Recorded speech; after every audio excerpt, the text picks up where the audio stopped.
तो नियत कर्म को जो है वो छोड़ना चाह रहे थे। और तो अर्जुन ने बोला कि भगवान ने पहले तो उसके बता के दो कर, ये तो संभव ही नहीं है कि ऐसा कोई व्यक्ति ही नहीं दुनिया में जो कर्म नहीं करे। ये तो प्रैक्टिकली पॉसिबल नहीं है। अगर आप जीवात्मा हो तो जीवात्मा तो ऐसा कोई क्षण होता ही नहीं कभी वो जो है अपना कर्म को छोड़ो। निरंतर कर्म तो करना ही पड़ता है। ना ही कश्चित क्षणम अपि जातु तिष्ठत कर्म कृत। प्रकृति गुण से जीवात्मा प्रभावित होती है तो कर्म तो वो जरूर करेगी।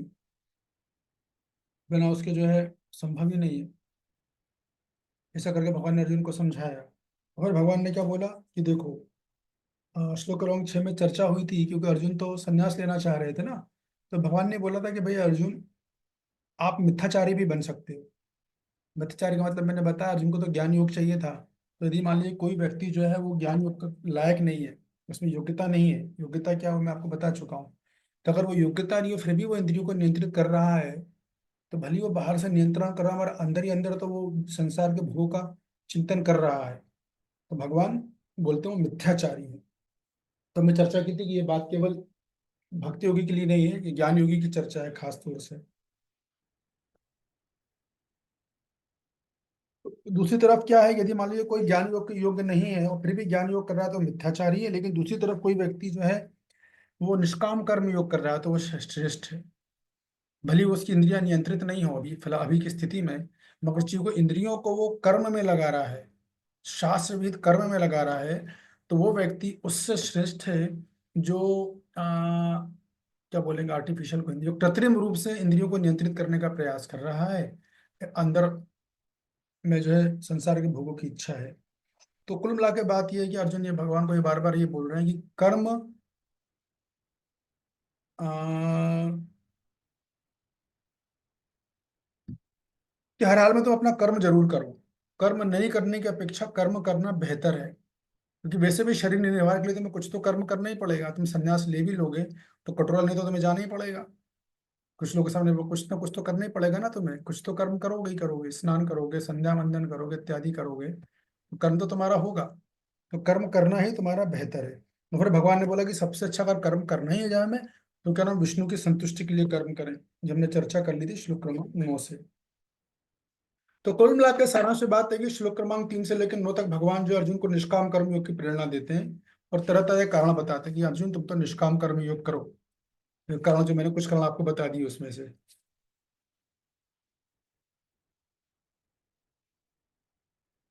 इसके बाद फिर 10 से लेकर 16 तक क्या होता है जो हम चर्चा कर चुके थे कि भगवान अर्जुन को कर्मकांड के बारे में बोलते हैं, सकाम कर्म।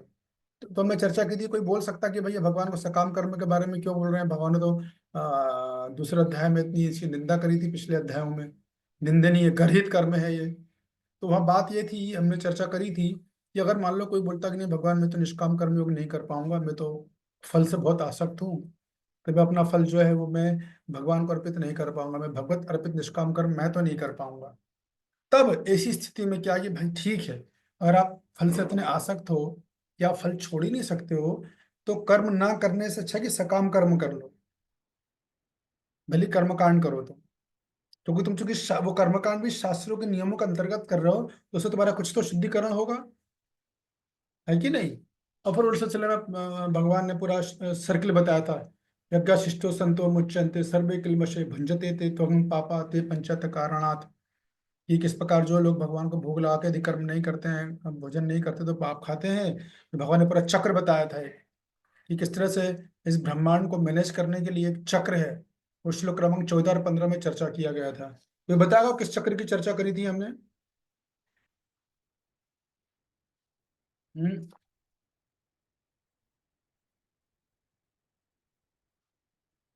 अरे कोई लंबी चर्चा करी थी इसमें तो हमने, यस। प्रभु जी। एक मिनट एक मिनट, बोलिए अनीता जी, अनीता जी का हाथ पहले उठा था, बोलिए अनीता जी। इक्कीस तत्व की बात हुई थी वहाँ पर। जिसमें भी अन्ना भवन्ति भूतानि और श्लोका था, जिसमें कि हम अन्न पर निर्भर रहते हैं। और जो है अन्न आवाज पर स्पष्ट नहीं आ निर्भर। रहा आपका। अब आ रही प्रभु जी आवाज? थोड़ा सा और इम्प्रूव कीजिए। अब आ रही प्रभु जी? हाँ अभी थोड़ा आया। जी। सृष्टि चक्र की बात हुई थी प्रभु जी कि अन्न हम्म। पर निर्भर पोषण के लिए सारे जी और अन्न से आएगा और वर्षा यज्ञ करने से और यज्ञ नियत कर्म करने से और नियत कर्म जो है वो शास्त्र द्वारा अनुमोदित है। आवाज क्लियर नहीं आ रहा, आप लोग आ रहा है, मैं तो सुन ही नहीं पा रहा हूँ। क्या बोल रहा, आवाज कुछ अजीब टाइप की, ईगो टाइप की हो रही है आपकी, हाँ, क्या? इको हो रहा है प्रभु जी। हाँ, आवाज स्पष्ट नहीं आ रही है। अब आ रही है मा- आवाज प्रभु जी? अभी आई, बिल्कुल अभी आई। साफ आ जी रही है। जी प्रभु जी, सृष्टि चक्र की बात हुई थी हम्म। 3.16 में कि जो सारे जीव जो है वो अन्न पर निर्भर है अपने भरण पोषण के लिए। और हम्म। अन्न जो है वो वर्षा से पर निर्भर है, वर्षा से आएगा और वर्षा यज्ञ करने से आती है। और यज्ञ जो है नियत कर्म करने से है, मतलब उसका। और नियत कर्म शास्त्रों द्वारा अनुमोदित होना चाहिए। हाँ, वेरी गुड। ये पूरा सर्कल था उसका, है कि नहीं? अब जो है हमको उससे आगे की चर्चा श्लोक क्रमांक 16 से चर्चा करना है। तो एक बार इस सर्कल को राकेश जी, आप भी आप बता रहे वाला सर्कल को बताइए एक बार फिर से, क्या सर्कल है ये?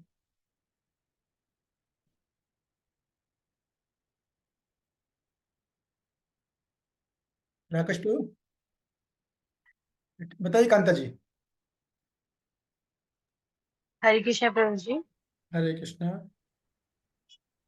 प्रभु जी सृष्टि चक्र था प्रभु जी, जो कि वेदों के अनुसार कर्म करने से होगा प्रभु जी। जीवन को हमें बिताने के लिए, उसके लिए प्रभु जी नियत कर्म करना पड़ेगा।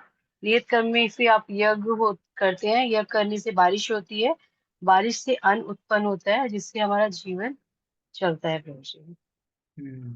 तो शुरुआत कहाँ से हो रही है अपनी?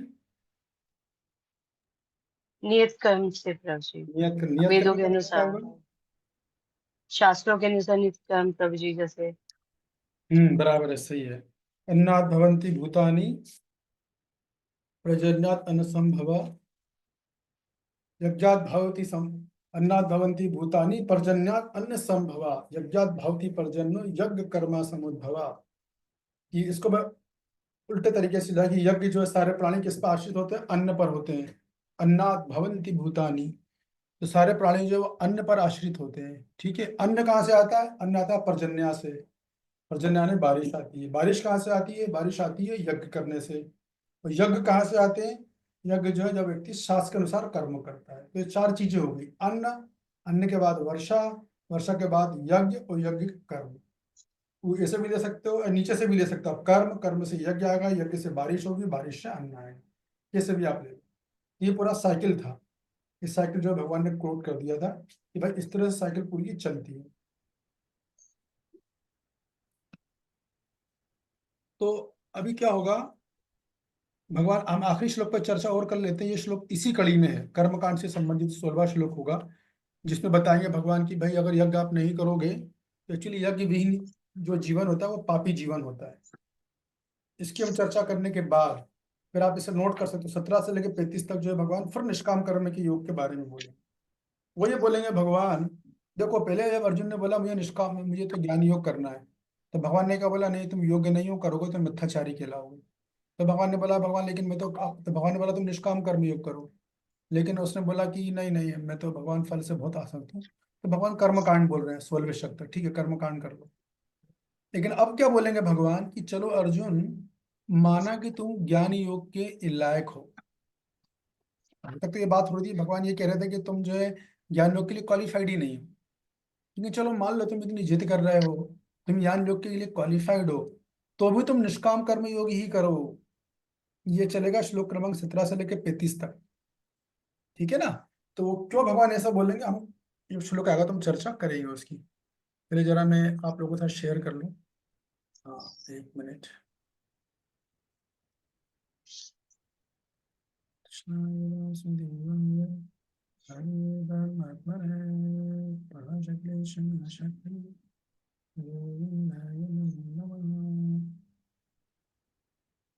तो आप लोगों को दिख रहा होगा, ठीक है कांता जी, आप पढ़िएगा। तो 15वां श्लोक तो हमारा हो गया था ना कि वेदों में नियमित कर्मों का विधान है कि साक्षात भगवान से प्रकट हुए हैं, फलता सर्वव्यापी ब्रह्मा यज्ञ कर्मों में सदा स्थित रहते हैं। तो अभी तक जो इतने दिन चूंकि गैप हो गया था, तो मैंने आप लोगों को रिकैप किया। इसमें कुछ शक है आपको क्या? सब क्लियर है एकदम? तो फिर हम आगे बढ़े। किसी को कोई संदेह तो नहीं है? मैंने पूरी मोटी मोटी बात सारी आपको बता दी। नहीं है। ठीक है, तो कांता जी आप वो करोगे ना, पढ़ोगे ना? जी प्रभु जी। ठीक है, एक मिनट।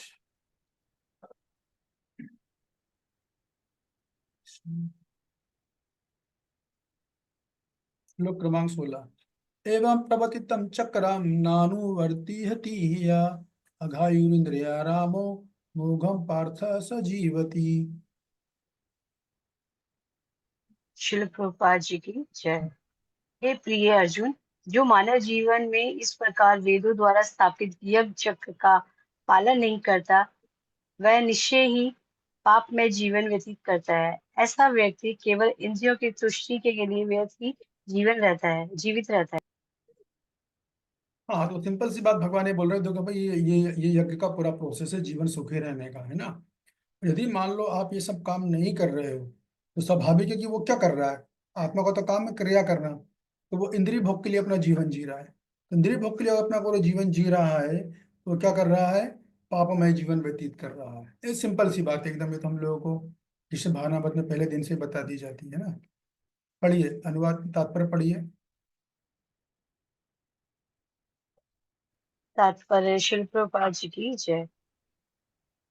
उस उस श्लोक में भगवान ने कठोर परिश्रम करो और इंद्रिय तृप्ति का आनंद लो, इस सांसारिक विचारधारा का तिरस्कार किया है। अतः जो लोग इस संसार में भोग करना चाहते हैं, उन्हें उपयुक्त यज्ञ चक्र का अनुसरण करना परम आवश्यक है। जो ऐसे विधि विधानों का पालन नहीं करता, अधिक तिरस्कृत होने के कारण उसका जीवन अत्यंत संकटपूर्ण रहता है। प्रकृति के नियमानुसार यह मानव शरीर विशेष रूप से आत्म साक्षात्कार के लिए मिला है, जिसे कर्म योग, ज्ञान योग तथा भक्ति योग में से किसी एक विधि से प्राप्त किया जा सकता है। इन योगियों के लिए यज्ञ संपन्न करने की कोई आवश्यकता नहीं रहती, क्योंकि ये पाप पुण्य से परे होते हैं। किंतु जो लोग इंद्रिय तृप्ति में जुटे हुए हैं, उन्हें पूर्वक उक्त यज्ञ चक्र के द्वारा शुद्धिकरण की आवश्यकता रहती है। रुक जाइए। तो ये जो अभी पढ़ा है इसको कौन समझाना चाहेगा? बड़ी सिंपल सी चीज, इतना कठिन तो नहीं लग रहा है। कौन बताएगा प्रभुपाद जी क्या बोल रहे हैं यहाँ पर? हाथ उठाए। ये हमने पढ़ा, प्रभुपाद जी ने क्या बोला है यहाँ पर? तो बड़ा रिलेटेबल है आज के समय में।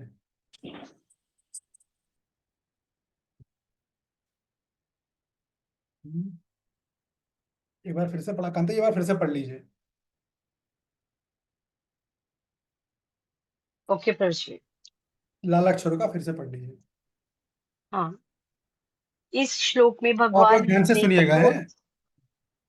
इस श्लोक में भगवान ने कठोर परिश्रम करो और इंद्रिय तृप्ति का आनंद लो, इस सांसारिक विचारधारा का तिरस्कार किया है। अतः जो लोग इस संसार में भोग करना चाहते हैं, उन्हें उपयुक्त यज्ञ चक्र का अनुसरण करना परम आवश्यक है। जो ऐसे विधि विधानों का पालन नहीं करता, अधिक तिरस्कृत होने के कारण उसका जीवन अत्यंत संकटपूर्ण रहता है। प्रकृति के नियमानुसार यह मानव शरीर विशेष रूप से आत्म साक्षात्कार के लिए मिला है, जिसे कर्म योग, ज्ञान योग तथा भक्ति योग में से किसी एक विधि के से प्राप्त किया जा सकता है। इन योगियों के लिए यज्ञ संपन्न करने की कोई आवश्यकता नहीं रहती, क्योंकि यह पाप पुण्य से परे होते हैं। किंतु जो लोग इंद्रिय तृप्ति में जुटे हुए हैं, उन्हें पूर्वोक्त यज्ञ चक्र के द्वारा शुद्धिकरण की आवश्यकता रहती है। हाँ जी, कौन बताएगा? जय संगरानी माता जी। हाँ जी, हरे कृष्ण प्रभु जी, दंडवत प्रणाम। दंडवत प्रणाम माता जी। इसमें जो प्रभु जी, मैं जो मुझे समझ आ रहा है कि वो ये कह रहे हैं कि जो हमें ये मनुष्य जीवन मिला है, वो आत्म साक्षात्कार के लिए मिला है, जिसे हम कर्म योग, ज्ञान योग या किसी भी भक्ति योग के द्वारा हम इसको प्राप्त कर सकते हैं। तो मतलब जो भक्ति योगी व्यक्ति है, वो तो अपने कर्म और कर्म फल, मतलब कर्म ही अर्पित कर देता है, तो उसको कर्म फल लगेगा क्या, है ना। तो उसको कोई यज्ञ करने की जरूरत नहीं है। यज्ञ चक्र जो ऊपर वाला बताया गया है, ऐसे व्यक्ति को ये यज्ञ चक्र की आवश्यकता नहीं है शुद्धिकरण के लिए। तो अगर हम कर्म करेंगे, जैसे सकाम कर्मी है, उनको तो यज्ञ की आवश्यकता करने की। क्यों? क्योंकि वो अपनी इंद्रिय तृप्ति करते हैं और फिर उनको पाप लगेगा, उसको शुद्धिकरण के लिए उनको यज्ञ करना पड़ेगा। लेकिन जो लोग भक्ति योग में हैं, या जैसे आपने बताया था निष्काम कर्म योगी हैं, अष्टांग योगी हैं, है ना, तो ये तो अपने कर्म फल अर्पित कर देते हैं, है ना, भगवान को। तो इसलिए उनको ये यज्ञ करने की जरूरत नहीं है। ये जो ऊपर वाला चक्र जो बताया, यज्ञ चक्र, इन सबको करने की उनको जरूरत नहीं है। हाँ मतलब आपने जो बताया सिद्धांत पूरा सही बताया, बराबर है, एकदम अंडरस्टैंडिंग परफेक्ट है, एकदम कुछ में डाउट है ही नहीं। लेकिन इसमें आपने अभी आधा 50% टच किया था, लाल अक्षर जो है ना, मैं इनका पूछ रहा था, इससे प्रोपर तो आपने 50% टच कर दिया। 50% थोड़ा सा आप वो अ, ऊपर वाला नहीं बताया मैंने कि जैसे हाँ। कठोर परिश्रम करो और इंद्रिय तृप्ति का आनंद लो। मतलब लोग कहते हैं ना कि अपना मतलब अच्छे से मेहनत करो और अपना एंजॉय करो।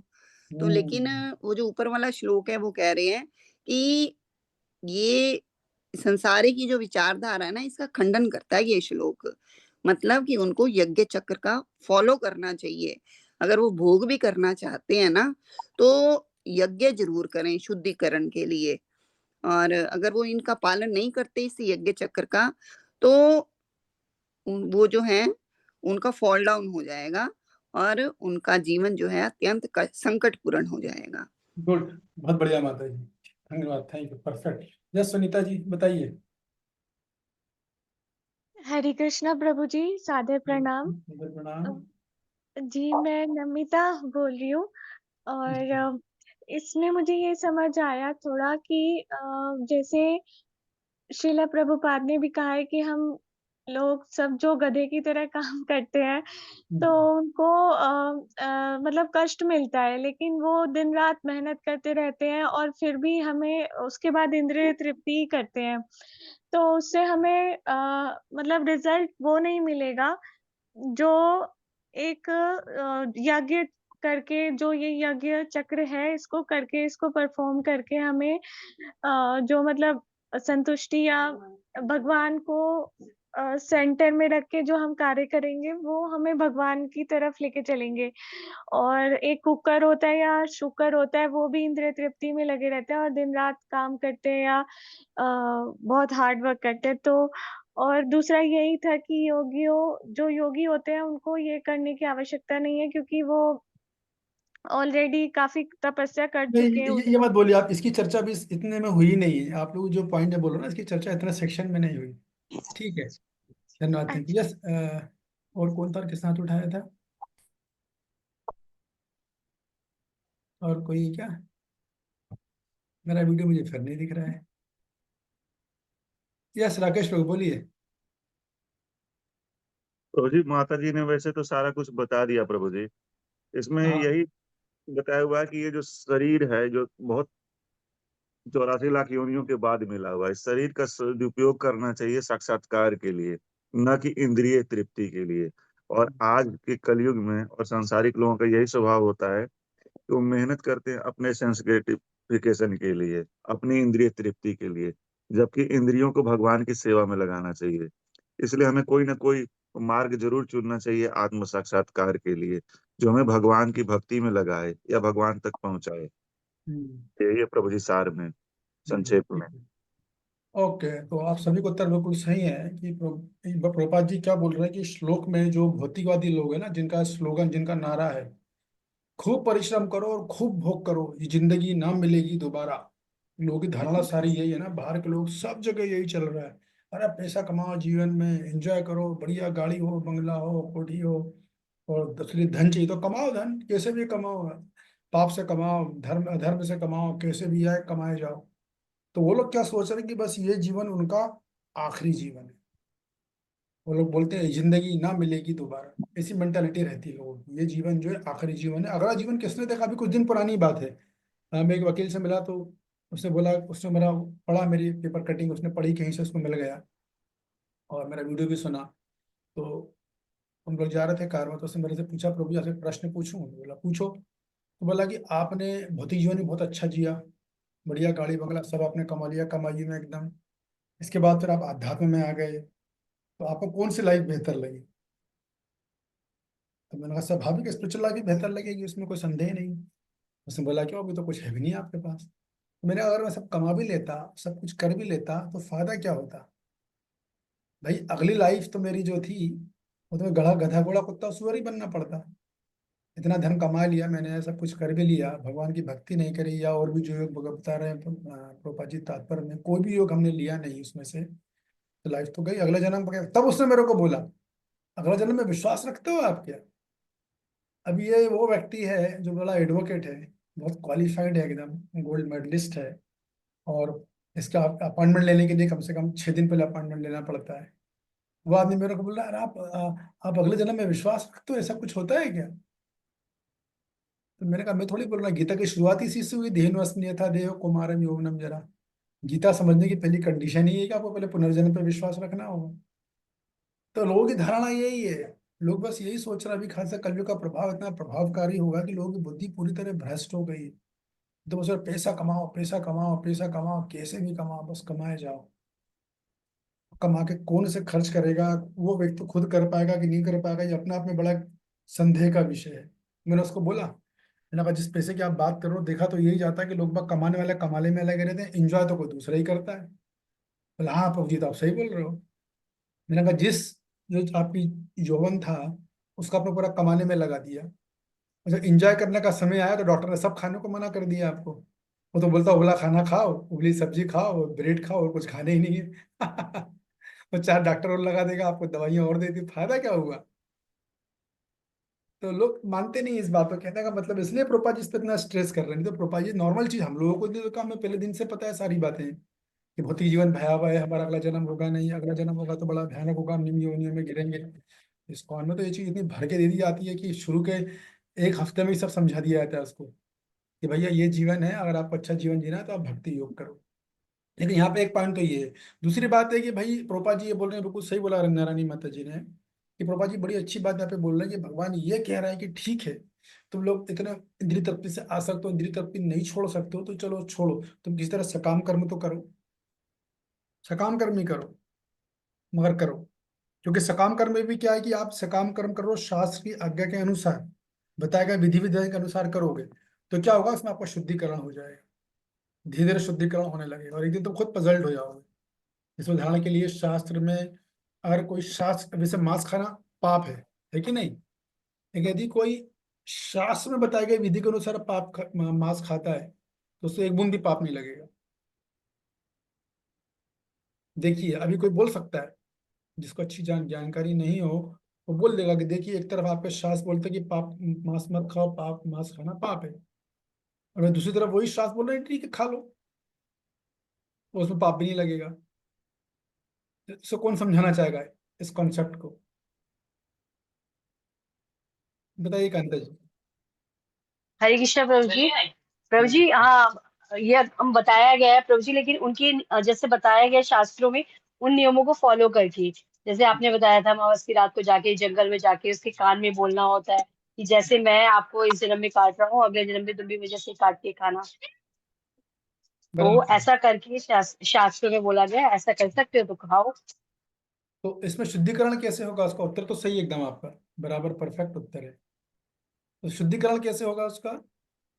शुद्धिकरण प्रभु जी यही होगा कि वो जब वो ये सोचेगा देखेगा कि मतलब भी वो मुझे खाएगा करके, तो वो नहीं खाएगा ये सोच के, क्योंकि अगले जन्म में मुझे भी खाएंगे करके ना मुझे।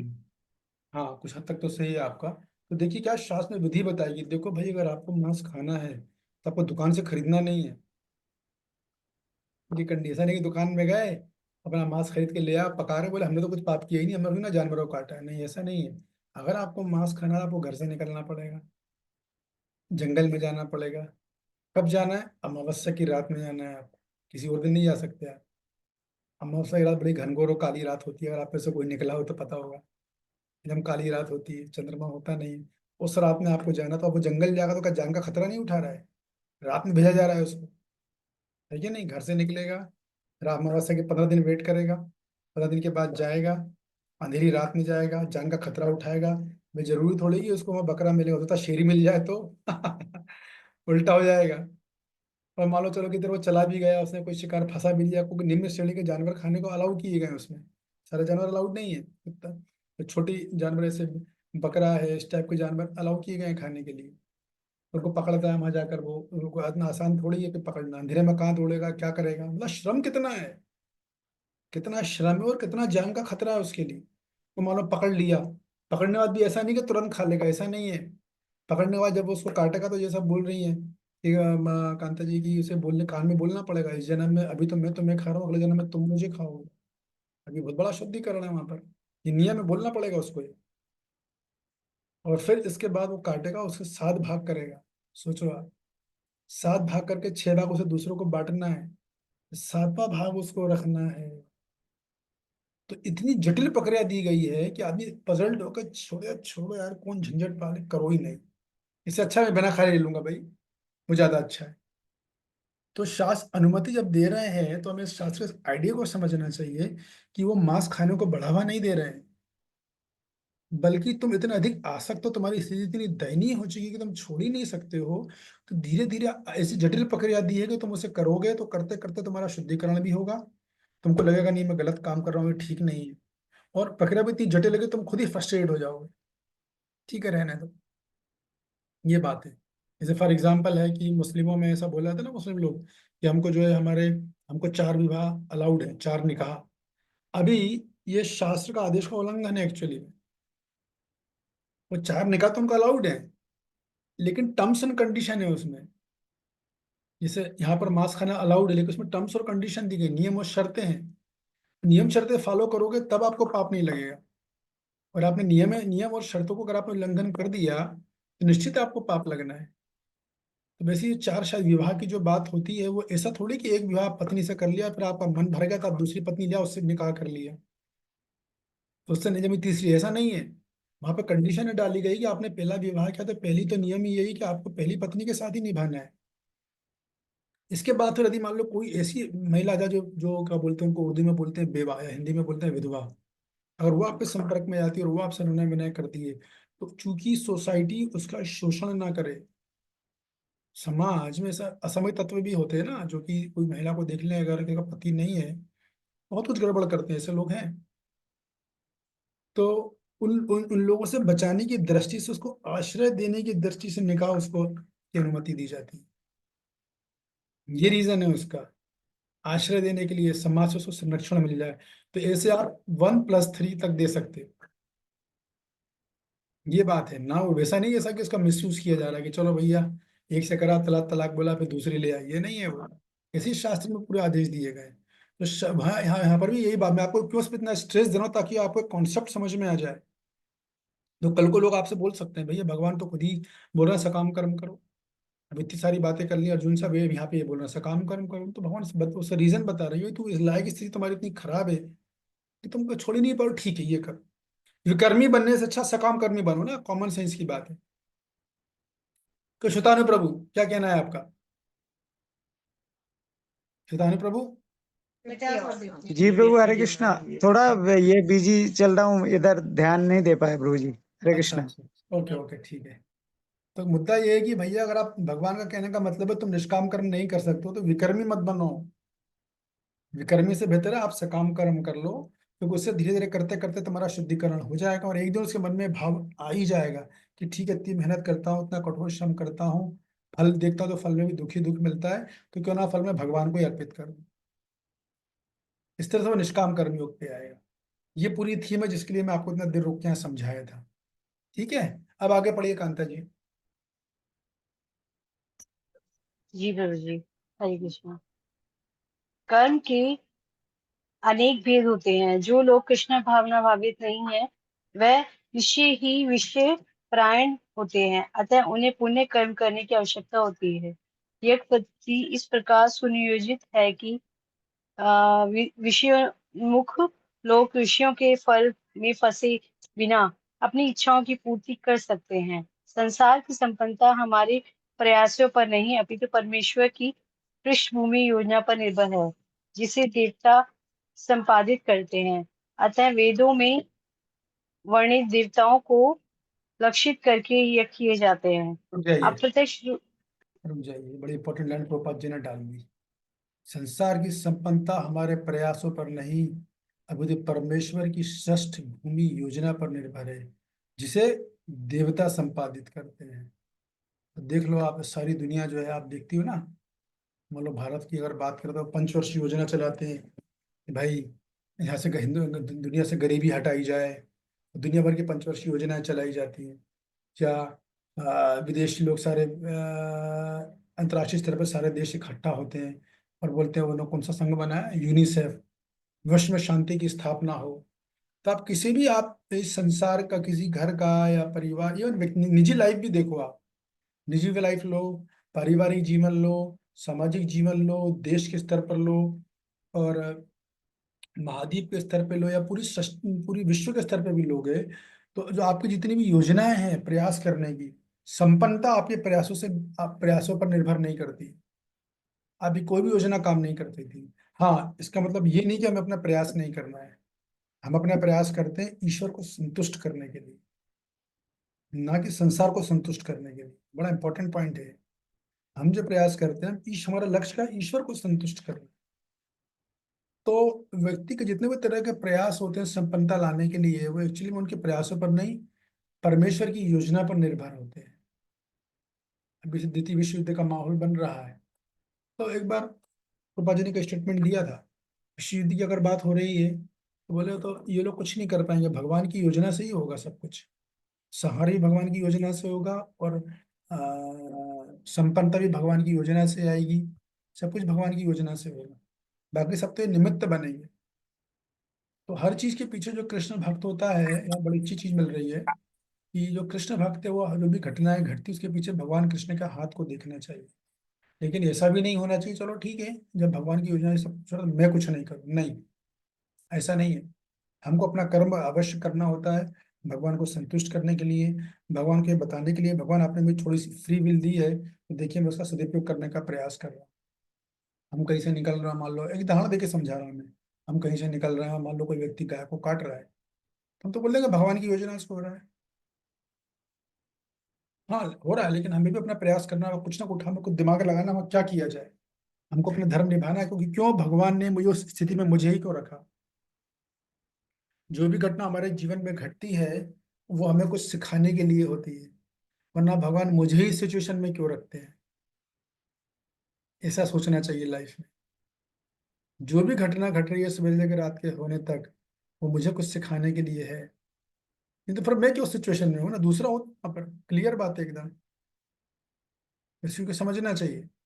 जो कुछ भी घटेगा उसमें कुछ ना कुछ लेसन जरूर होता है। हमारा सवाल है कि हम लोग उतना कॉन्शियस नहीं रहते हैं ना, कॉन्शियस होना जरूरी है, तब ये बात समझ में आती है। और जो भी योजनाएं बनती है, परमेश्वर की योजना को संपादित कौन करते हैं, देवता। जितने देवता वो संपादित करते हैं। इसलिए मैं आप लोगों से बोलता हूँ कि देवताओं का कभी अपमान नहीं करना। देवताओं को मतलब वैष्णव का सम्मान न देना ही अपने आप में एक अपमान है। हमेशा उनको वैष्णव का सम्मान देना चाहिए। बस इतना आप कर दोगे तो देवता खूब भर भर के आपको आशीर्वाद देंगे।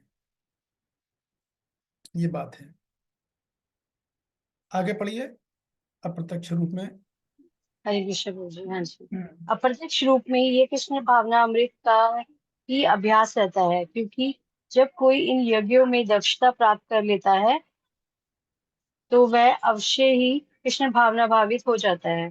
किंतु यदि ऐसी यज्ञ करने से कोई कृष्ण भावना भावित ना हो पाता तो इसे पूरी आचार संहिता समझना चाहिए। रुक अतः जाइए, मनुष्य। रुकिए रुकिए।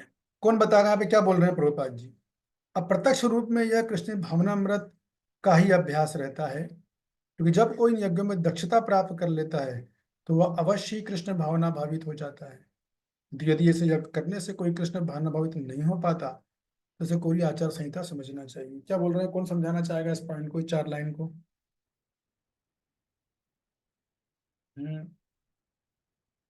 Who would like to explain.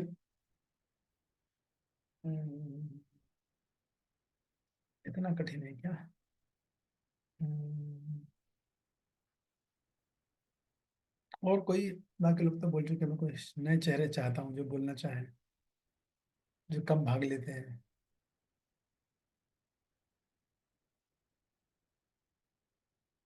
बताइए अनिता माता जी। मैं आपको तो बोल देती हूँ।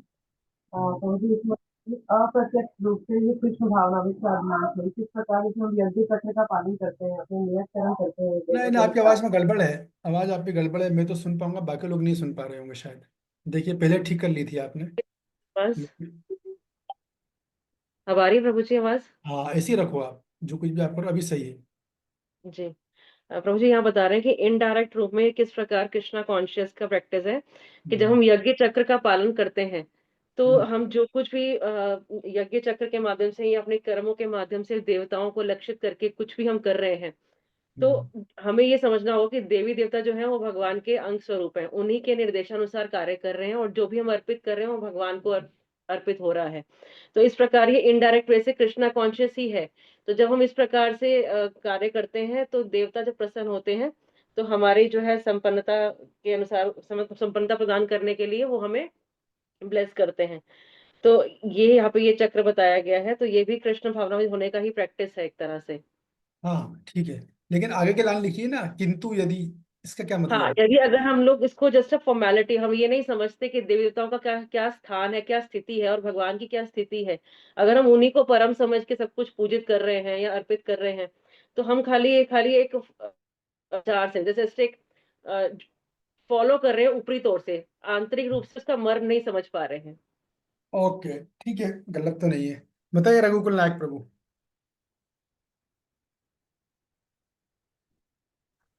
हरे कृष्णा प्रभु जी। हरे कृष्ण। प्रभु जी, यहाँ प्रभुपाद जी ये कहना चाह रहे हैं कि जो यज्ञ किया जाता है वो भगवान विष्णु को लक्ष्य बना करके, क्योंकि भगवान विष्णु कहते हैं यज्ञ अग्नि मेरा मुख है, जो अग्नि में डाला जाता है वो मुझे अर्पित किया जाता है। तो जो देवताओं को हम यज्ञ करते हैं देवताओं से कुछ प्राप्त करने के लिए, तो उसके पीछे भगवान विष्णु ही निमित्त होते हैं, उन्हीं के द्वारा सारे देवता देते हैं। तो बराबर है, जब लेकिन ये जो लाइन है ना, किंतु यदि ऐसे यज्ञ कर, इसका पूछ रहा हूँ, वो तो बता दिया अनिता जी ने, ये जो लाइन है किंतु यज्ञ, दिख रही है आपको? इसका किंतु ऐसे करने से कोई कृष्ण नहीं हो पाता। तो हाँ, अगर मैं यही तो कह रहा हूँ आगे कि अगर वो इस तरीके से नहीं करता, भगवान विष्णु को लक्ष्य नहीं बनाता है और ये नहीं समझ पाता कि इनके पीछे भगवान विष्णु है या भगवान है, तो फिर वो क्या करता है, वो जो देवताओं से जो फल प्राप्त होता है ना, उसे भोगने में लगा रहता है। वो उसकी अपनी इच्छा पूर्ति जो हुई है उसी को मान करके वो लक्ष्य मान लेता है कि जो मैंने जो किया था यज्ञ और उसका फल मुझे ये मिल गया, तो यहीं तक यज्ञ का परिणाम है, तो फिर इसे कोरी आचार संहिता ही माना जाएगा। ओके ठीक है। तो कुल मिलाकर सीधी सी बात ये है, आप लोग का तो सबका सही है, गलत नहीं है, कि प्रभुपाद जी ये बोल रहे हैं कि ठीक है कि भगवान यहाँ पर सकाम कर्म की अनुशंसा कर रहे हैं अर्जुन को, कि ठीक है भाई कर लो, लेकिन सकाम कर्म करने के भी कोई कृष्ण भावना भावित बन सकता है, इसको समझना है। और यदि कोई सकाम कर्म करके, जैसा कि आप लोग बोल रहे हो, तो कृष्ण भक्ति को नहीं ले पा रहा है, तो ये टोटल केवल एक कोरी आचार संहिता है। मतलब ये आचार संहिता है ना, पूरी नियम और शर्तें लगी हुई हैं, तो बस आप उसका पालन तो कर लो, लेकिन आप उसका पर्पस डिफीट हो गया, पर्पस आपने नहीं किया है। ये मतलब, फॉर एग्जाम्पल इसको हम दूसरे सेंस में भी ले सकते हैं, भक्तियों की दृष्टि से भी ले सकते हैं, कि मानिए कि मैक्सिमम पार्टिसिपेंट डिस्प्ले, हम लोग भक्ति कर रहे हैं, ठीक है, अब भक्ति क्रियाएं कर रहे हैं हम लोग सारी, लेकिन भक्ति क्रिया करने के बाद और हम जो भी क्रियाएं कर रहे हैं यदि वो भगवत प्राप्ति की चेतना से नहीं कर रहे हैं, समझ जाइए कि हमारा प्रयास विफल है। फिर जो पर्पस है ना वो डिफीट हो गया। फिर हम सुबह उठ के मंगला आरती कर रहे हो घर में, फिर हम भले कुकिंग कर रहे हो, फिर हम प्रसाद खा रहे हो, जप कर रहे हो, भगवत गीता का अध्ययन कर रहे हो, क्लास सुन रहे हो, क्लास दे रहे हो, अगर हमारा दिमाग में माम इच्छा तो धनंजय नहीं है, 12वें अध्याय का 9वां श्लोक, अगर वो नहीं है तो समझ जाइए कि ये बहुत बड़ी डिफीट है। और ये एक ऐसी चीज है जो बहुत बड़ा मिसिंग लिंक है। जैसे मैं चर्चा कर रहा था, किस आप ही क्लास में कर रहा था, किसी क्लास में कर रहा था, अच्छा आपसे तो क्लास हुई नहीं अभी, नहीं कहीं तो भी चर्चा कर रहा था, हाँ याद आ गया। तो वो वहाँ मैं भक्तों को बोल रहा था कि इस वाले फेस्टिवल्स आते हैं, गौर पूर्णिमा अभी चली गई, जन्माष्टमी आ गई, ठीक है कि नहीं, और राधाष्टमी भी फेस्टिवल आएगा, अभी सब तरह तरह के फेस्टिवल आएंगे, सब आएंगे। जैसे त्योहार आते हैं हम लोग बड़े खुश, चलो जन्माष्टमी आ गई है, उठो सेवा, मतलब प्रसादम सेवा, दौड़ेंगे, डोनेशन लेके आएंगे, भक्तों को लेंगे, प्रचार करेंगे, आज एकादशी व्रत है, ये वो खूब भागा दौड़ी चल रही है, एकदम पैशन में काम कर रहे हैं, एकदम डायनामिक हो गए हैं, एकदम एक्टिव हो गए हैं। और बहुत कुछ कर रहे हैं, अच्छे से धूम धड़ाका चल रहा है, किचन में जा रहे हैं, कुकिंग कर रहे हैं, गार्लैंड बना रहे हैं, जो कुछ भी इसकी वो सेवाएं कर रहे हैं। देखो सेवा करने के चक्कर में खासकर फेस्टिवल डेज के दिन ये बात तो ध्यान में नहीं है कि भैया ये मैं कर क्यों रहा हूँ। अभी गौर पूर्णिमा चली गई, सबको अभिषेक उत्साह, नाचना गाना जम के चल रहा है, कीर्तन चल रहा है, बड़ा मजा है आपको, मुझे बड़ा मजा है। मैंने पूछा, बड़ा मजा तो आया, बहुत अच्छी बात थी, लेकिन किया क्यों? कोई इस बात का कॉन्शियस ही नहीं। और भाई भगवान चेतन अवतरित हुए हैं, तो केवल उनको संतुष्ट करना है मेरे को इस क्रिया के द्वारा, उनको प्रसन्न करना, ये होना बहुत जरूरी है। अगर ये लिंक हट गया तो आपकी क्रिया एक मात्र क्रिया बन के रह जाती है, फिर वो पुण्य कार्य का लाभ मिलने वाला है, फिर उससे फिर आपको भगवत भक्ति का लाभ नहीं मिलेगा। और ये अक्सर हो जाता है। कभी कभी लोग होते हैं, कीर्तन गाना है, कौन सी टून गाएंगे जो उनको पसंद हो, कुकिंग करना है, कौन सा खाना बनाएंगे जो उन्हें पसंद हो, या कुछ पुस्तक पढ़ना है, कौन सी जो उन्हें पसंद हो पढ़ना, तो ठीक है वो हम कर सकते हैं। जो ट्यून हमें गानी है वो हम गा सकते हैं, जो कुकिंग हमें करनी है वो हम कर सकते हैं, जो पुस्तक हमें पढ़नी है वो हम पढ़ सकते हैं, लेकिन हम वो इसलिए नहीं करते क्योंकि मुझे पसंद है। इसको समझो, ये बड़ा सूक्ष्म बिंदु है। We don't it because we like it, we do it because Krishna likes it. ये भगवान चैतन्य को प्रिय है, इसलिए हम ये कर रहे हैं, वरना भक्ति करने की मुझे कोई जरूरत ही नहीं है। मैं क्या करना है भक्ति लेने देने से भाई? मुझे कोई रुचि नहीं नाम जप में, मैं तो करूंगा नाम जप। एक ही रीजन है बस नाम जप करने का, बिकॉज लॉर्ड चैतन्य को प्रसन्न करता है। Because Lord Chaitanya will please when he see that we are chanting the holy name of Lord. हम अध्ययन कर रहे हैं, गीता पढ़ रहे हैं, क्यों? Because it will please Lord Krishna. ये हमेशा ध्यान में रहना चाहिए। अगर ये चला गया तो हमारा प्रयास, if this is missed everything is missed. अगर ये खो दिया हमने, समझो सब कुछ खो दिया। इसी तर्ज पर यहाँ पर प्रभुपाद जी ये बात बोल रहे हैं कि आपने सकाम कर्म का कृष्ण प्राप्ति की इच्छा से नहीं किया है, तो आपने बहुत कुछ खो दिया। फिर आप सफल नहीं हो पाए। आपने नियमों का पालन तो किया, लेकिन आप नियमों के पालन के मर्म को नहीं समझ पाए। एक होता है नियमाग्रह और एक होता है नियम आग्रह। कभी को लोग नियम पालन में लगे रहेंगे, नियम पालन करना, सख्ती से पालन करना, और उसका मर्म को भी समझो। वो नियम क्यों बनाए गए हैं, उसका उद्देश्य क्या है, हमें क्यों पालन करना है, तो उसको भी समझना होता है। प्रमोद कुमार गुप्ता जी, आप पढ़ोगे श्लोक क्रमांक 17? प्रभु जी हम पढ़ लेंगे, लेकिन थोड़ा सा इसमें आचार संहिता वर्ड जो आया है, इसका मतलब क्या आडंबर से हम ले सकते हैं कि आडंबर? नहीं नहीं, आचार संहिता का मतलब है चुनाव संहिता नहीं होती। आचार संहिता नियम और कानून, हाँ बस शास्त्र के नियम और कानून होता है ना, कि आपको ये संहिता दी गई, इसके अनुसार आपको आचरण करना है। जैसे चुनाव संहिता होती है, इलेक्शन आता है ना। नहीं तो अगर प्रभु जी वो भक्त जो है कृष्ण भावना भावित नहीं हो पाता है, तो इसको आचार संहिता ही समझना चाहिए, तो इसको हाँ क्या वही तो बोल आडंबर रहे, समझना चाहिए? आचार संहिता ही बोल रहे ना प्रभुपाद जी, पूरी आचार संहिता है। इतनी देर से मैं क्या बोल रहा था, ये तो बोल रहा हूँ कि मतलब आपका ध्यान बस नियम पालन में है, आपका ध्यान नियम पालन के मर्म में नहीं है। हाँ, नियम पालन का जो उद्देश्य है वो उद्देश्य को हम भूल रहे हैं। हाँ अभी समझ गए हम। ठीक है ठीक है, चलिए ठीक है, अब आप बताएं प्रभु जी क्या पढ़ना है। श्लोक क्रमांक 17 का पढ़ना है। मैं श्लोक पढ़ता हूँ पहले, फिर आप पढ़िएगा अनुवाद, फिर बाद में पढ़िएगा तात्पर्य। जी अतिरेवा सादा मत्रपश्च मानवा आत्मन्नेव संतुष्टस्य बनाए फ्रायर में। मरियम न विद्यते। आवाज की आवाज आ रही है काफी।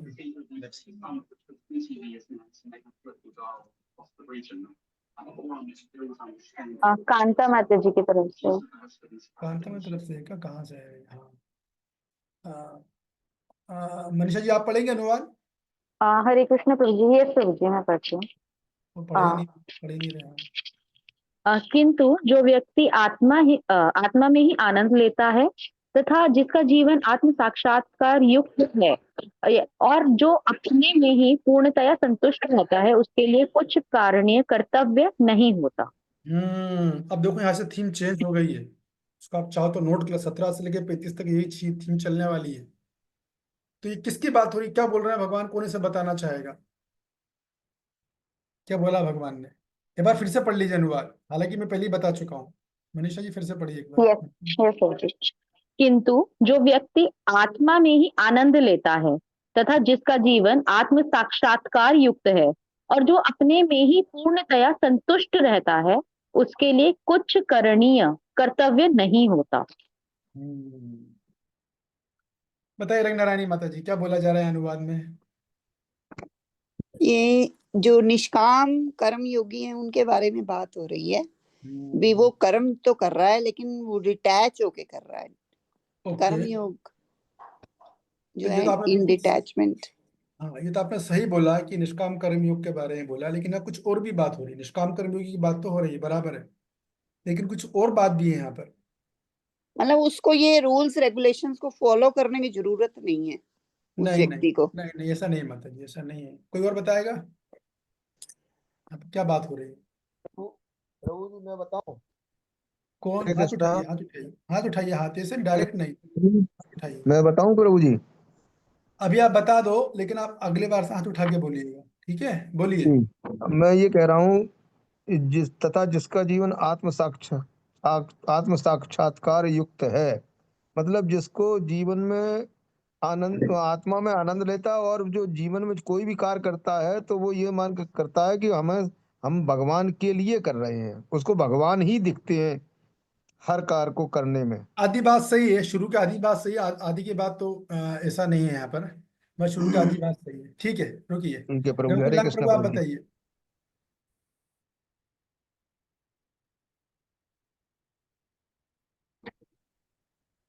बताइए अनीता जी। हरे कृष्णा प्रभु, दंडों प्रणाम प्रभु जी। इसका अर्थ है कि जो व्यक्ति आत्मा में आत्म साक्षात्कार का अर्थ यहाँ पर यह है कि जो व्यक्ति स्वयं को देह न मान के आत्मा मानता है, जिसको ये रियलाइज हो चुका है, तो वो आत्म साक्षात्कार कर चुका है। और चाहे वो किसी भी योग में क्यों ना हो, निष्काम कर्म योग में या ज्ञान योग में या भक्ति योग में हो, तो उसको ये एहसास हो चुका है इस बात का। तो ऐसा व्यक्ति अपने आप में ही आत्मा में रमण करता है, वो बाहरी स्थिति पर निर्भर नहीं करता। तो उसे कोई शोक नहीं होता, कोई हर्ष नहीं होता। तो ऐसे व्यक्ति के लिए कोई कर्तव्य विशेष नहीं रह जाता। Perfect, 100% perfect. अब ये बताइए कि उस व्यक्ति को क्या बोलते हैं? जैसे आपने बोला कि वो देहात्म बुद्धि में नहीं होता है, तो उसका क्या नाम है? हमने चर्चा कर चुके हैं इसकी, उसको क्या बोलते हैं? सिर्फ प्रज्ञा प्रभु। करेक्ट। यहाँ पर स्थित प्रज्ञ की बात हो रही है। दूसरे अध्याय का 57वां श्लोक था ना, जहाँ अर्जुन बोलते हैं स्थित प्रज्ञ का भाषा समाधि अस्त केशवा किम प्रभाषेत व्रजेत किम। उसमें हमने कितनी चर्चा कर दी डीप में, 2-2 3-3 क्लासेस ली थी। उसी की बात यहाँ हो रही है कि जो व्यक्ति को साक्षात्कार हो गया है, सूचना नहीं है, सूचना तो हम सबको है कि हम शरीर नहीं, हम आत्मा है, लेकिन उसे रियलाइज कर लिया है, तो उसको बोलते हैं स्थित प्रज्ञ बोलते हैं। उसका एक नाम जीवन मुक्त भी होता है, ठीक है ना? तो वो इसका मतलब ये होता है कि व्यक्ति शरीर में तो है, लेकिन वो शारीरिक चेतना में बिल्कुल नहीं है। उसे क्लियर समझ में साक्षात्कार हुआ कि मैं शरीर नहीं, मैं आत्मा हूँ। इस स्थिति पे पहुंच गया है वो। तो जब वो इस स्थिति पे पहुंच गया, स्वाभाविक हो तो आनंद में रहेगा ना, क्योंकि आत्मा स्वाभाविक रूप से आनंद में है। आत्मा हमेशा स्वाभाविक आनंद में ही रहती है। तो ऐसे व्यक्ति के लिए कुछ करना योग्य नहीं होता है। तो भगवान ये क्यों बोल रहे हैं? तो भी वो कार्य करेगा, ये भगवान यहाँ बोलना चाह रहे हैं। वो तो आत्म साक्षात्कार कर लिया उसने। भाई जो वैदिक, आप इसको समझो, जो वैदिक प्रणाली है, जो वैदिक नियत कर्म बताए गए, वो क्यों बताए गए? उसका पर्पस केवल यही है कि आप इस चेतना तक आ जाओ कि आप शरीर नहीं, आप आत्मा हो। तब तक आपको वेदों का कार्य करना है। जैसे ज्ञान योगी को कोई कार्य करने की जरूरत नहीं है वेदों के कारण। आष्टांग योगी कोई जरूरत नहीं है उसको। ये अच्छा पॉइंट बोला उन्होंने, अनिता जी ने, कि फिर चाहे वो किसी भी योग से आया है, बहुत बढ़िया बोला। चाहे वो निष्काम कर्म योग से आया हो, या वो भक्ति योग का साधक हो जो स्थित प्रज्ञ हो, या ज्ञान योग का हो, या अष्टांग योग का हो, या भक्ति योग का, किसी का भी स्थित से प्रज्ञ होगा, वो फिर वैदिक नियमों में बंधा नहीं ना। उसका तो पर्पस अचीव कर लिया उसने, उसके लिए कुछ करने को नहीं। तो उसको हम तात्पर्य पढ़ के फिर हम आगे चलेंगे कि क्यों नहीं है। तो मैं आपको फिर पहले बता चुका, फिर से रिपीट कर रहा हूं मैं कि भगवान अब यहाँ से ये थीम चलेगी कि भगवान अर्जुन को बोलेंगे, अर्जुन चलो तुम ये बोल रहे हो कि तुम्हें ज्ञान योग करना है, ज्ञान योग करना है। मैंने कहा तुम योग्य नहीं हो। अभी मैं बोलता हूँ चलो तुम योग्य हो। अभी मैं क्या बोल रहा हूँ? छोड़ दिया। चलो तुम योग्य हो, तुमने आत्म साक्षात्कार कर भी लिया है, तो भी तुमको निष्काम कर्म करना है। तो वो तुम संन्यास अकर्मणी मत बनो। ये फिलॉसफी को छोड़ो कि मैं कोई कर्म नहीं करना चाहता। तो भी तुम अगर तुम अगर योग्य भी हो ज्ञान योग के, तो भी तुम निष्काम कर्म योग ही करो। तो प्रपात जी तो भक्ति योग बोलेंगे, आप जानते ही, मैं आपको बता चुका हूँ। हाँ बोलिए, पढ़िए। तात्पर्य जगद्गुरु श्रील प्रभुपाद द्वारा श्रील प्रभुपाद की जय। जो व्यक्ति पूर्णतया कृष्ण भावना भावित है और अपने कृष्ण भावनामृत के कार्यों से पूर्णतया संतुष्ट रहता है, उसे कुछ भी नियत कर्म नहीं करना होता। कृष्ण भावना भावित होने के कारण उसके हृदय का सारा मैल तुरंत धुल जाता है, जो हजारों हजारों यज्ञ को संपन्न करने पर ही संभव हो पाता है। इस प्रकार चेतना के शुद्ध होने से मनुष्य परमेश्वर के साथ अपने संबंध के प्रति पूर्णतया आश्वस्त हो जाता है। भगवत कृपा से उसका कार्य स्वयं प्रकाशित हो जाता है। अतएव वैदिक आदेशों के प्रति उसका कर्तव्य निशेष हो जाता है। ऐसा कृष्ण भावना भावित व्यक्ति कभी भी भौतिक कार्यों में रुचि नहीं लेता और ना ही उसे सुरा, सुंदरी तथा अन्य प्रलोभनों में कोई आनंद मिलता है। एकदम ये सिद्ध अवस्था की बात हो रही है। म्यूट कीजिए मनीषा जी, बहुत शोर है, अपना से बहुत शोर आ रहा है। तो ये जो ये सिद्ध अनुराधा अवस्था, सखी देवी दासी हैं। राधा सखी देवी दासी जी आप कहाँ हैं? तो मेरे इसमें वो फैसिलिटी नहीं है ना कि मैं को होस्ट बना सकूं। ठीक है, कर फिर लिया शाम प्रभु जी, इन्होंने कर लिया। ओके ओके ठीक है। तो देखिए ये जो बात हो रही है इसको पहले आप समझ लो कि ये सिद्ध की बात हो रही है, ये साधक की बात नहीं हो रही। तो जो आदमी सिद्ध हो चुका है, सिद्ध बोले तो जो अपना क्या कहते हैं स्थित प्रज्ञ बन चुका है, उसको स्वाभाविक हो तो आप समझ जाओगे, उसको तो कुछ कार्य करने की जरूरत ही नहीं है ना, सब पूरा पर्पस अचीव कर चुका है। तो उसका सांसारिक रुचि के प्रति कोई आकर्षण ही नहीं है, उसे तो पता है कि भाई मैं शरीर नहीं हूँ, मैं आत्मा हूँ, है कि नहीं। इसी बात को भगवान बोल रहे हैं, उससे कुछ करना नहीं होता। अब क्या होगा अगले श्लोक में बताएंगे। कौन पढ़ेगा? शिल्पा जी आप पढ़ना चाहोगे? ठीक है, नेता जी का हाथ उठ गया। नैव तस्य कृतेनार्थो नाककेतेन कश्चिन्न चास्य सर्वभूतेषु कश्चित् व्यापाश्रयः। पढ़िए नेता जी, अनिता माता जी।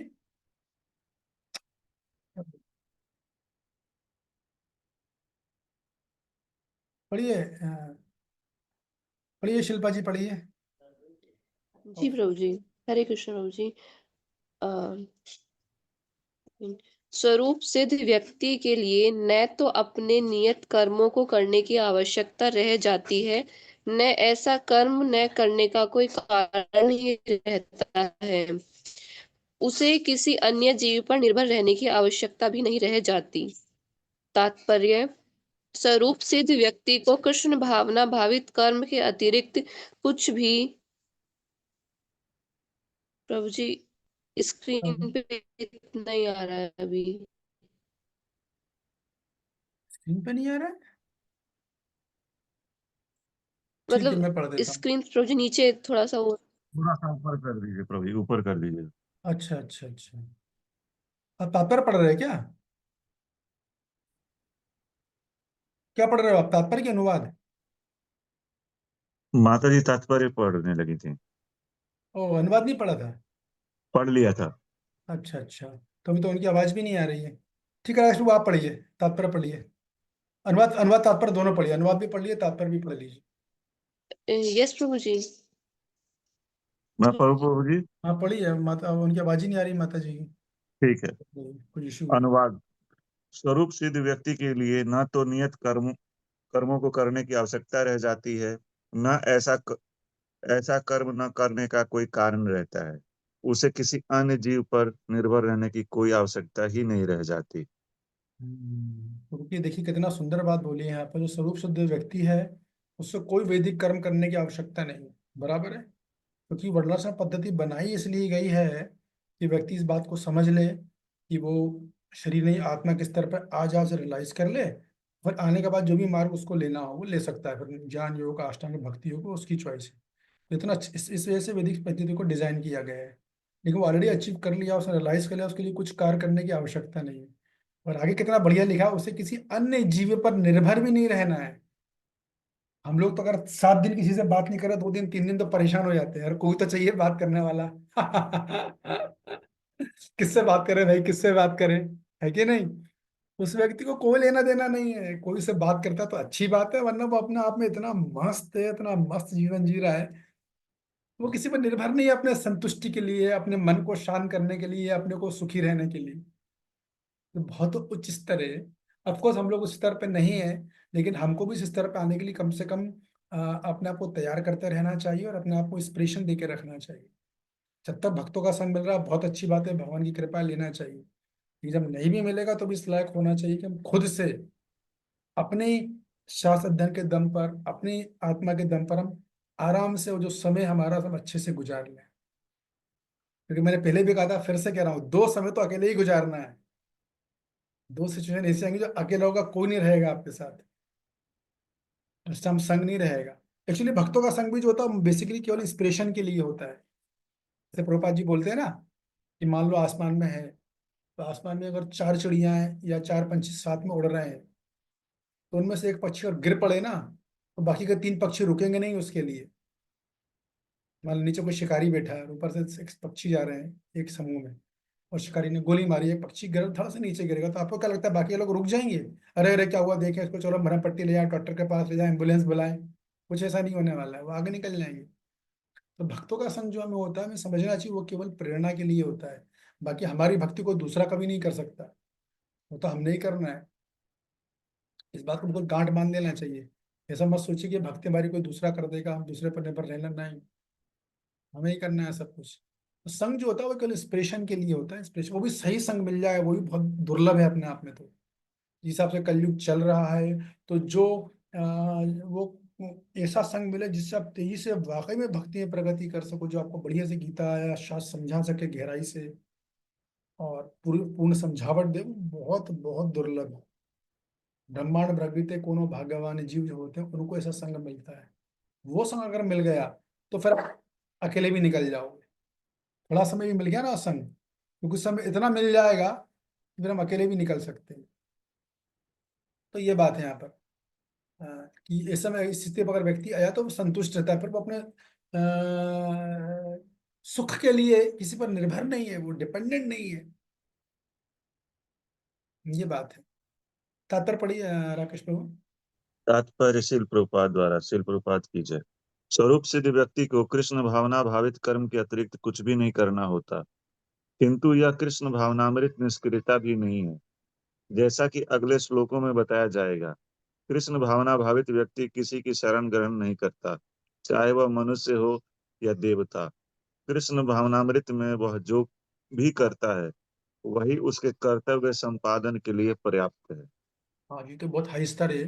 स्वरूप सिद्ध व्यक्ति अगर मान लो जैसा कि ये बताया, भक्ति योग अगर ले लेता है, वो उसने कुछ करना, वो जो कुछ कर रहा है सब भक्ति है फिर तो वो।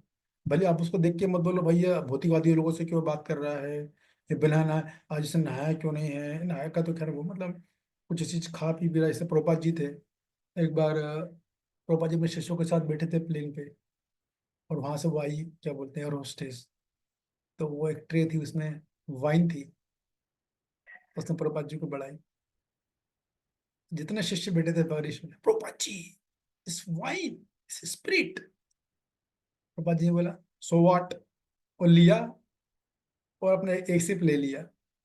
अभी सोचो, वो प्रभुपाद जी जो नियम बनाते हैं कि किसी तरह का नशा नहीं करना है, वो गुरु जी अपने शिष्यों के सामने वो सिप ले रहे हैं उसका। तो कोई नया नाड़ी होगा वो तो पूरी तरह बिविल्डर्ड हो जाएगा, भ्रमित हो जाएगा, बोलेगा ये प्रभुपाद जी आप संस्थापक आचार्य हैं, ये खुद ही पालन नहीं कर रहे हैं। तो नहीं, वो उन पे अलाउड नहीं, वो तुम पे अलाउड है। तो तुमको करना है, उनके लिए नहीं है। वो तो स्वरूप सिद्ध है। ये तो स्वरूप सिद्ध की बात हो रही है। प्रभुपाद जी तो उतरे हैं यहाँ पर। प्रभा जी स्वरूप सिद्ध नहीं, प्रभा जी तो नित्य मुक्त जीव है, जो आध्यात्मिक जगत से यहाँ आए हम लोग के कल्याण के लिए। उन पे कोई नियम लागू नहीं है। तो मतलब कहने का मतलब उस पर कुछ कार्य करने की जरूरत नहीं होती है। भगवान ये सब क्यों बोल रहे हैं, अभी आगे भगवान बोलेंगे, तब भी वो करता है, ये इसका मतलब आएगा। तो कृष्ण भक्ति में जो शुद्ध भक्त है उसको कुछ कार्य करने की आवश्यकता नहीं होती है। उसको उसको मत बोलो भैया कि तुम मंगल आरती क्यों नहीं आ रहे हो, उठ क्यों नहीं रहे हो, उसको मत बोलो। आप अध्ययन क्यों नहीं कर रहे हो, आप नाम जप क्यों नहीं कर रहे हो, ना वो तो आपका जो कर रहा है सब सुपर डुपर एकदम, क्योंकि उसको बहुत चेतना आ गई ना। वो तो उस चेतना में एंटर कर गया है, नीला वाली चेतना में एंटर कर चुका है। उसको होश नहीं रहता कई बार, बहुत उच्च स्तर है वो। हाँ, ये बात है। समझ में आ गया ना ये बात? जी प्रभु जी। ठीक है। और किसने नहीं पढ़ा, पढ़ना चाह रहा था? कौन पढ़ना चाहता, हाथ उठाया। मैं श्लोक क्रमांक 19 पढ़ना है। मनीषा जी, आपने तो पढ़ लिया ना? सुनीता जी, हाँ, आप पढ़ लीजिएगा श्लोक क्रमांक 19। तस्मादसक्ता सततं कार्यं कर्म समाचर, असक्तो आचरण कर्म परम आपनोति पुरुषः। अनुवाद पढ़िए। श्रील प्रभुपाद की जय। अतः कर्म फल में आसक्त हुए बिना मनुष्य को अपना कर्तव्य समझकर निरंतर कर्म करते रहना चाहिए, क्योंकि अनासक्त होकर कर्म करने से परम की प्राप्ति होती है। तो देख लो, आप इस बात को समझ लो कि भगवान को तो अर्जुन से युद्ध करवाना है ना? तो भगवान सारी बातें घुमा फिरा के बोल रहे हैं, भैया अर्जुन देखो, वो ऐसे ऐसे लोग जिनको कुछ कर्म नहीं करना है, अभी 2 श्लोक में चर्चा करी ना हमने, उनको कोई कर्म करने की आवश्यकता नहीं है। वो लोग भी कर्म करते हैं और निष्काम भाव से करते हैं। इसलिए तुम भी अपना कर्तव्य कर्म करो, निष्काम भाव से करो, इससे तुम्हें परम ब्रह्म की प्राप्ति होगी। ये बातें बोली जा रही। आसक्ति रहित कर्तव्य निभाओ अपना, जो तुम्हारा कर्तव्य पूरी तरह से आसक्ति रहित कर्तव्य निभाओ। अभी आगे उदाहरण देंगे भगवान, क्या राजा जनक का। तात्पर्य पढ़िए। भक्तों के लिए श्री भगवान परम है और निर्विशेष वादियों के लिए मुक्ति परम है। अतः जो व्यक्ति समुचित पथ प्रदर्शन पाकर और कर्म फल से अनासक्त होकर कृष्ण के लिए या कृष्ण भावना अमृत में कार्य करता है, वह निश्चित रूप से जीवन लक्ष्य की ओर प्रगति करता है। अर्जुन से कहा जा रहा है कि वह कृष्ण के लिए कुरुक्षेत्र में के युद्ध में लड़े, क्योंकि कृष्ण की इच्छा है कि वह ऐसा करे। उत्तम व्यक्ति होना या अहिंसक होना व्यक्तिगत आसक्ति है, किंतु फल की आसक्ति से रहित होकर कार्य करना परमात्मा के लिए कार्य करना है। यह उच्चतम कोटि का पूर्ण कर्म है, जिसकी संस्तुति भगवान कृष्ण ने की है। अब रुकिए, पढ़ते हैं, इसमें लाइन अच्छी है। तो आप लोग, कौन बताएगा इसका उत्तर? हाँ, प्रभुपाद जी बोल रहे हैं, उत्तम व्यक्ति होना या अहिंसक होना व्यक्तिगत आसक्ति है, किंतु फल की आसक्ति से रहित होकर कार्य करना परमात्मा के लिए कार्य करना है। कौन बताना चाहेगा? क्या बोल रहे हैं प्रभुपाद जी इस तात्पर्य में यहाँ पर?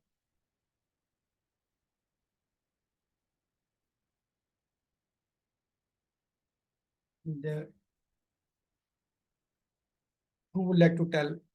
कठिन लग रहा है क्या? इतना कठिन तो है नहीं वैसे।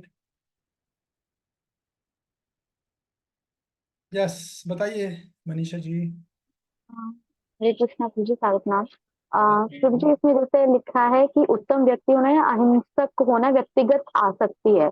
मतलब जैसे भी कोई भी मतलब अपनी तरफ से कोई काम करते तो उसको बोलते थे पुण्य कर्म कर रहे हैं, हमारे लिए तो ये पुण्य कर्म होगा, तो फिर मतलब ऐसे बहुत डेली बेसिस पे सुनने को ऐसे मिलता है ना।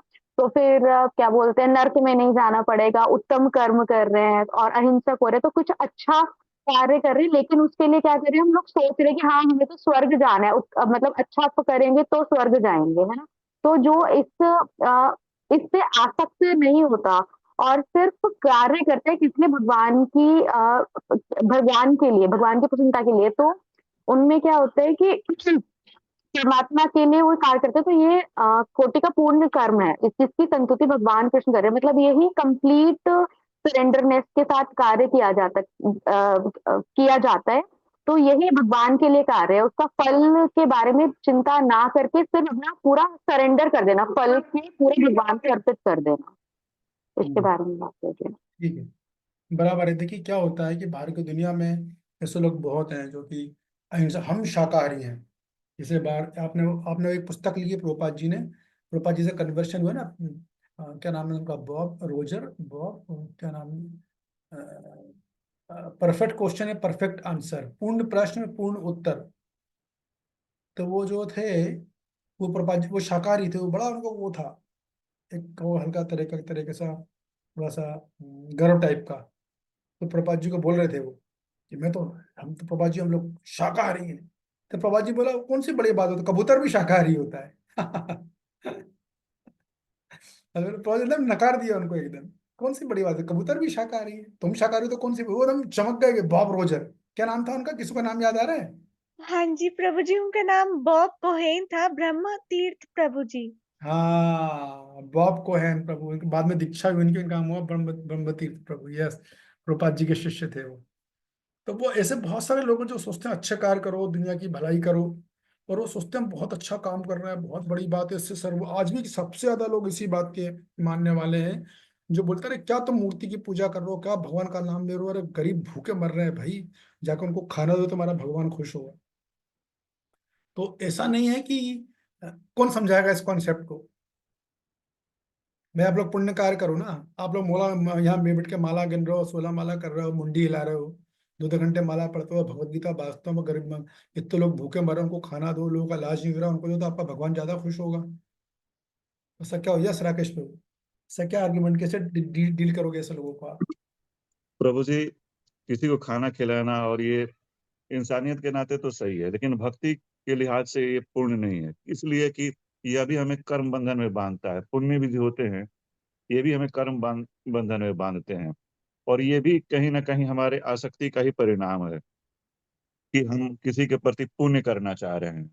हम ईश्वर की तुष्टि के लिए नहीं, अपनी तुष्टि के लिए कर रहे हैं कि हमें अगले जन्म में स्वर्ग मिलेगा, या हमारा अगला जन्म किसी उच्च लोक में होगा।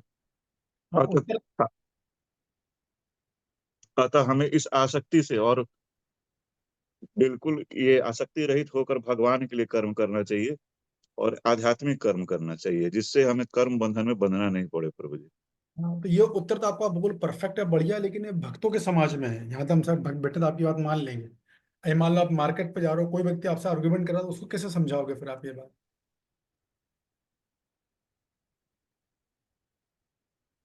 प्रश्न दोहराइएगा प्रभु जी एक बार। अभी ये आपने यहाँ पे प्रश्न दिया, तो यहाँ तो हम सब सहमत हैं आपसे, क्योंकि आप बिल्कुल सिद्धांत पे बात करी आपने, बिल्कुल सही है। लेकिन आप मार्केट पे जा रहे हो और मेडिकल शॉप पे खड़े हुए और वो आदमी आपसे प्रश्न पूछ रहा है, तो आप उसको उसको कैसे समझाओगे ये बात?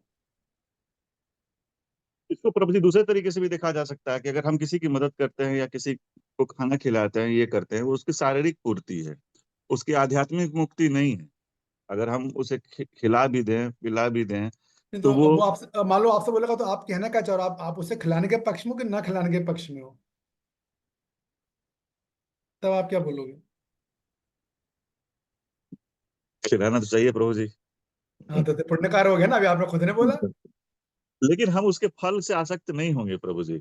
हम उसके फल को भगवान को समर्पित करें कि हम भगवान के द्वारा बनाया हुआ इंसान है, इसलिए हम भगवान का उसे ये समझ के ही उसे प्रसाद दे रहे हैं या भोजन दे रहे हैं। हाँ, गुड। अब आपने बोला प्रसाद शब्द, तो हम लोग ये करते हैं भाई, देखो हम भूखे के विरोधी नहीं है, हम हम अंधों के आंखों को देने के विरोधी नहीं है। तो हम जो काम करते हैं, अभी आप जो काम कर रहे हो, उसमें तो आप केवल शरीर की देखभाल कर रहे हो ना। भाई आज मैं खाना दे दूंगा, कल आप दे दोगे, परसों कौन देगा खाना उसको? चलो आज मैंने दे दिया, कल आप में आपको, परसों फिर भूख लगेगी उसको, तब कौन देगा उसको? आप क्या जिंदगी भर दोगे क्या खाना किसी को खिलाओगे? या आप में दम हो तो बता दो मेरे को। कोई ऐसा आदमी नहीं जो बोलते कि मैं जिंदगी भर खाने का ठेका लेता हूँ, खिलाने का, कपड़े का ठेका लेता हूँ, नहीं कर पाओगे आप। हम क्या कर रहे हैं, हम भी विरोधी नहीं है, हम भी बोल रहे हैं खिलाएंगे, लेकिन हम ये कह रहे हैं, जैसा कि उन्होंने बोला कि हम इसलिए नहीं खिला रहे हैं, हमारी व्यक्तिगत आसक्ति है, हम तो इसलिए खिला रहे हैं प्रभु को प्रसन्न करेगा, this is the only purpose. एक दूसरा, हम जब खाना दे रहे हो, तो हम सब आप लोगों की तरह साधारण खाना नहीं दे रहे हैं, कहीं से उठाया कुछ भी दे दिया, हम ऐसा काम नहीं करते हैं। हम तो बड़े अच्छे मन से पहले भगवान को बनाते हैं, भगवान को भोग लगाते हैं, भोग लगाने के बाद वो प्रसाद बन जाता है, फिर हम उसको देते हैं, तो उसकी शारीरिक इच्छा की भी पूर्ति हो गई, और हमने उसकी आत्मा की जो आवश्यक नीड है वो भी कर दी हमने। हमने दोनों काम कर दिया। आप चलो इस जन्म में खाने का गारंटी ले लो, अगले जन्म में दोगे खाना क्या उसको आप? हम ऐसा काम कर रहे हैं कि उसका अगला जन्म ही नहीं हो,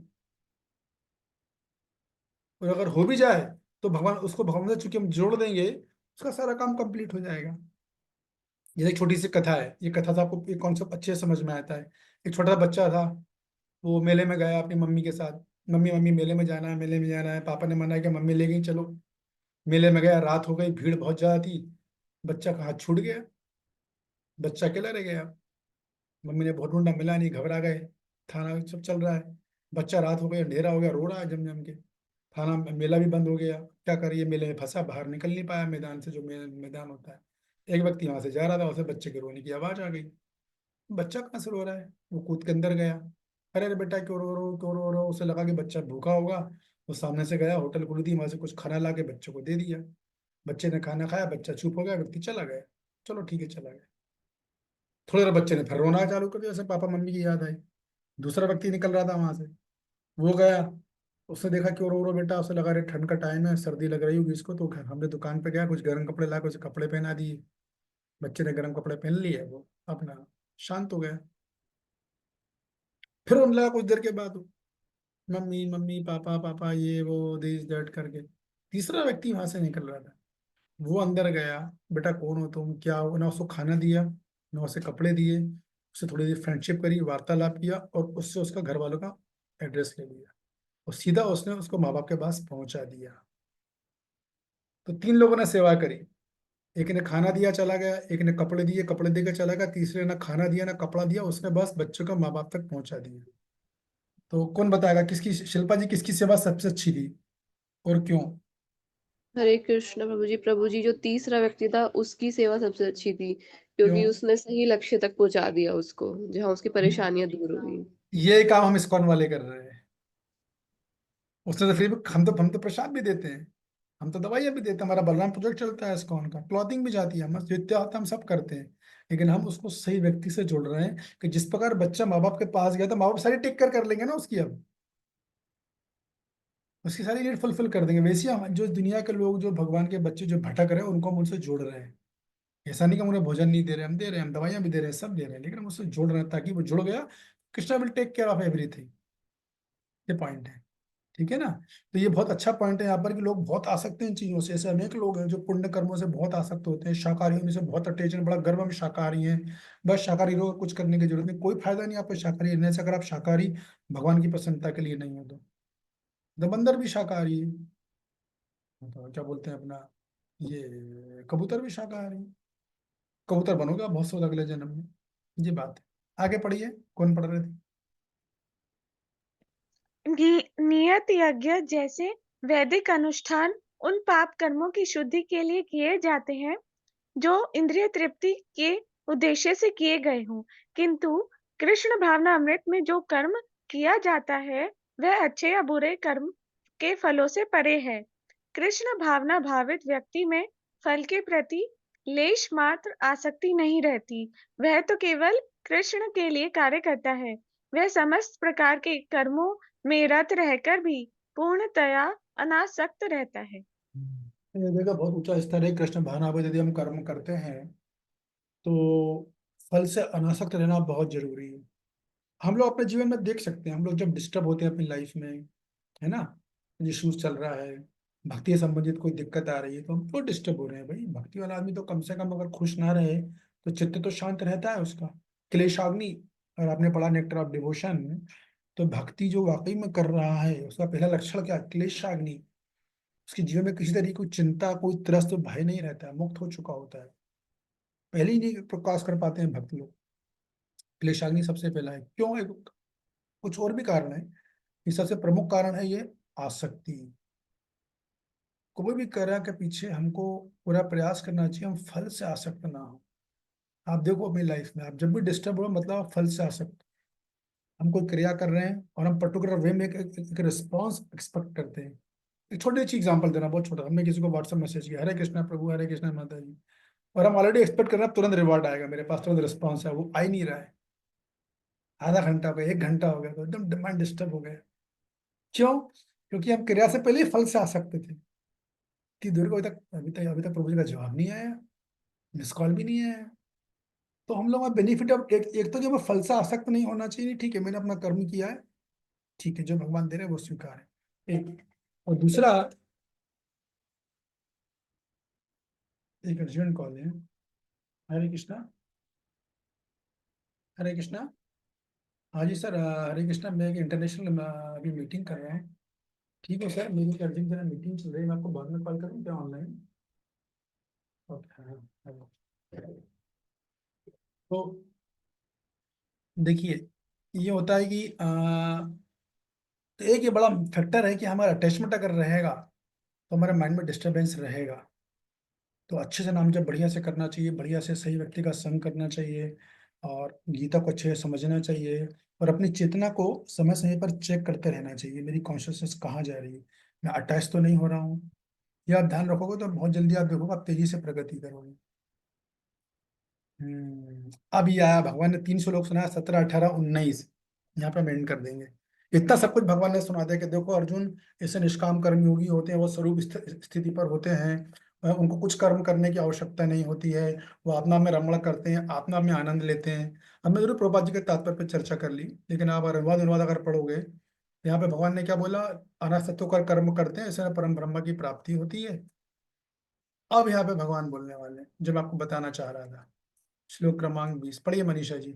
कर्मणे संसिद्धि माशिता जन का दया, लोक संग्रह में वापी संपैशन्नन कर तुम अर्हसी।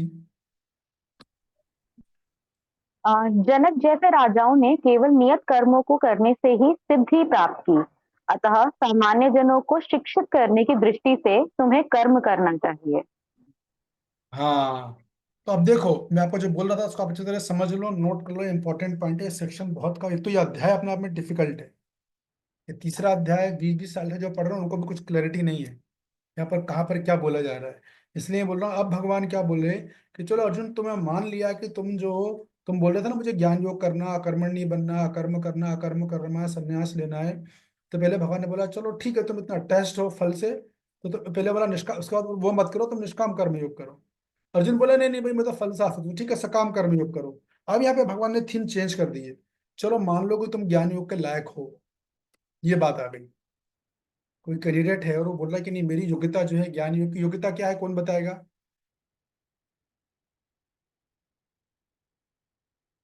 या संग्राणी माता जी बताइए। 100% चित्त शुद्धि एंड वैराग्य। हाँ बिल्कुल सही, याद हो गया आप लोगों को, वेरी गुड। तो मान लो कि तुम 100 ज्ञान योग के लायक हो गए, 100% चित्त शुद्धि हो गई, और तुम्हारे मन में कोई सांसारिक भोग की इच्छा ही खत्म हो गई, है ही नहीं, पूरा चित्त अंतर मन शुद्ध हो गया है, अंतर चित्त शुद्ध हो गया, तो भी तुम क्या करो, तो भी तुमको कर्म करना चाहिए।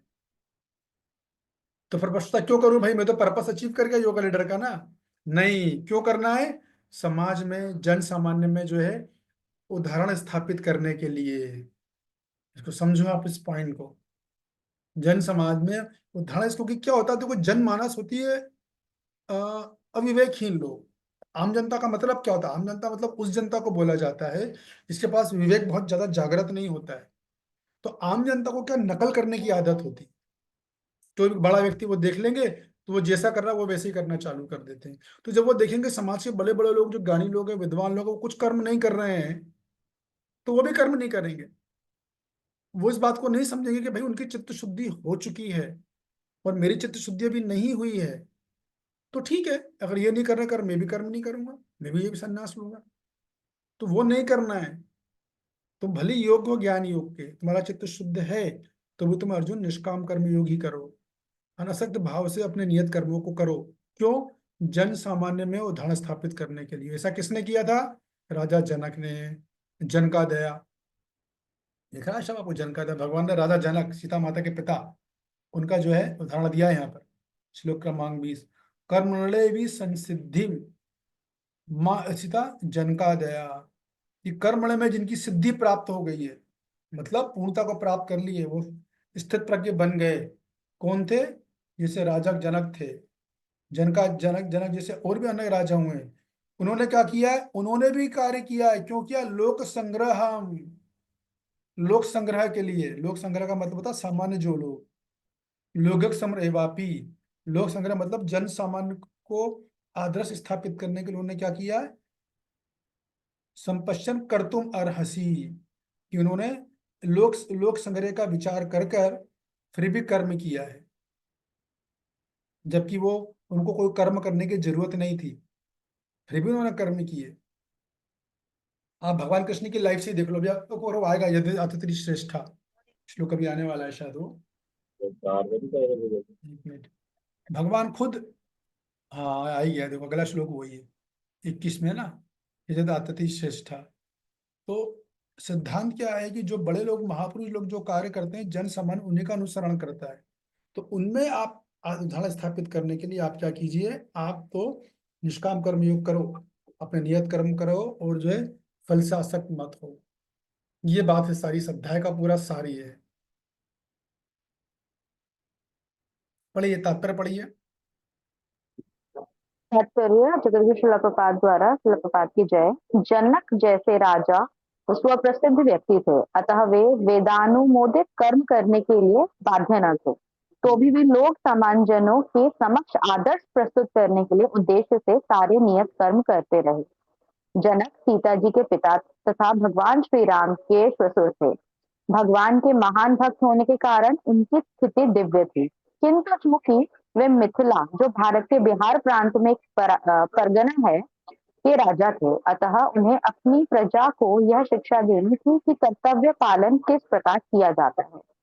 भगवान कृष्ण तथा उनके शाश्वत सखा अर्जुन को कुरुक्षेत्र के युद्ध में लड़ने की कोई आवश्यकता नहीं थी, किंतु उन्होंने जनता को यह सिखाने के लिए युद्ध किया कि जब सत्य परामर्श असफल हो जाते हैं तो ऐसी स्थिति में हिंसा आवश्यक हो जाती है। कुरुक्षेत्र युद्ध के पूर्व युद्ध निवारण के लिए भगवान तक ने सारे प्रयास किए, किंतु दूसरा पक्ष लड़ने पर तुला था, अतः ऐसे सधर्म के लिए युद्ध करना आवश्यक था। यद्यपि कृष्ण भावना भावित व्यक्ति को संसार में कोई रुचि नहीं हो सकती, तो भी वह जनता को यह सिखाने के लिए कि किस तरह रहना और कार्य करना चाहिए, कर्म करता रहता है।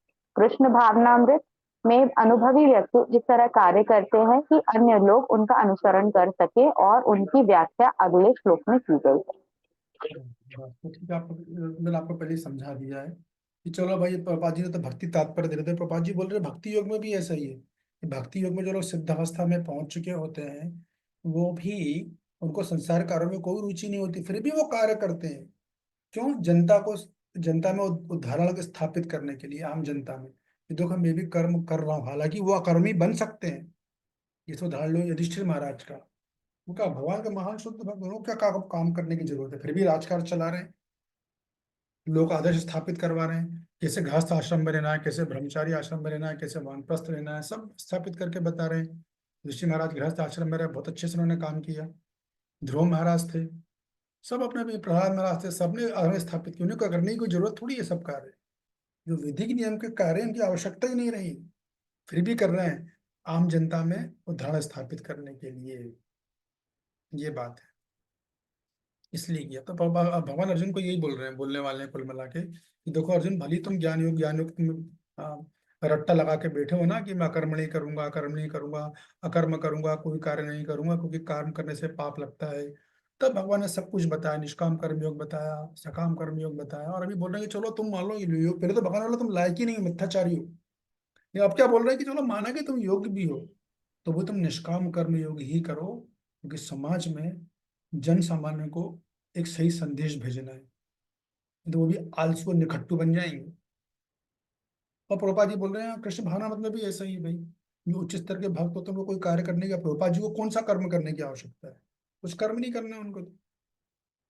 भाई उन्होंने कितने कर्म किए, 108 मंदिर बनाए, ट्रेवलिंग करी, एक्सटेंसिवली ट्रेवलिंग करी पूरे विश्व में, 12 बार, 12 साल में 14 भ्रमण किए उन्होंने पूरे विश्व के, 70 साल की एज में। क्यों कर रहे हैं? इतना सारा प्रचार करके देखा तो उनको कोई जरूरत थोड़ी है। उनको भगवत धाम जाने नहीं हो, तो भगवत धाम से आए हुए हैं। फिर भी कर रहे हैं ताकि हम सब में उदाहरण स्थापित हो सके। एक प्रभुपाद जी ने अकेले ऐसा काम कर, अकेले 108 मंदिर बना दिए उन्होंने। अभी कौन बना पाया 108 मंदिर? ये देख लो आप। ये मतलब मैं कहना, भगवान ये बोल रहे हैं कि भैया आप जो है सही उदाहरण स्थापित करने के लिए एक सब काम किया करो। बाकी की चर्चा हम लोग कल करेंगे। आप सब लोगों का ध्यान पूर्वक सुनने का बहुत बहुत धन्यवाद। Thank you very much. किसी का कोई प्रश्न है तो प्रश्न ले सकते हैं हम।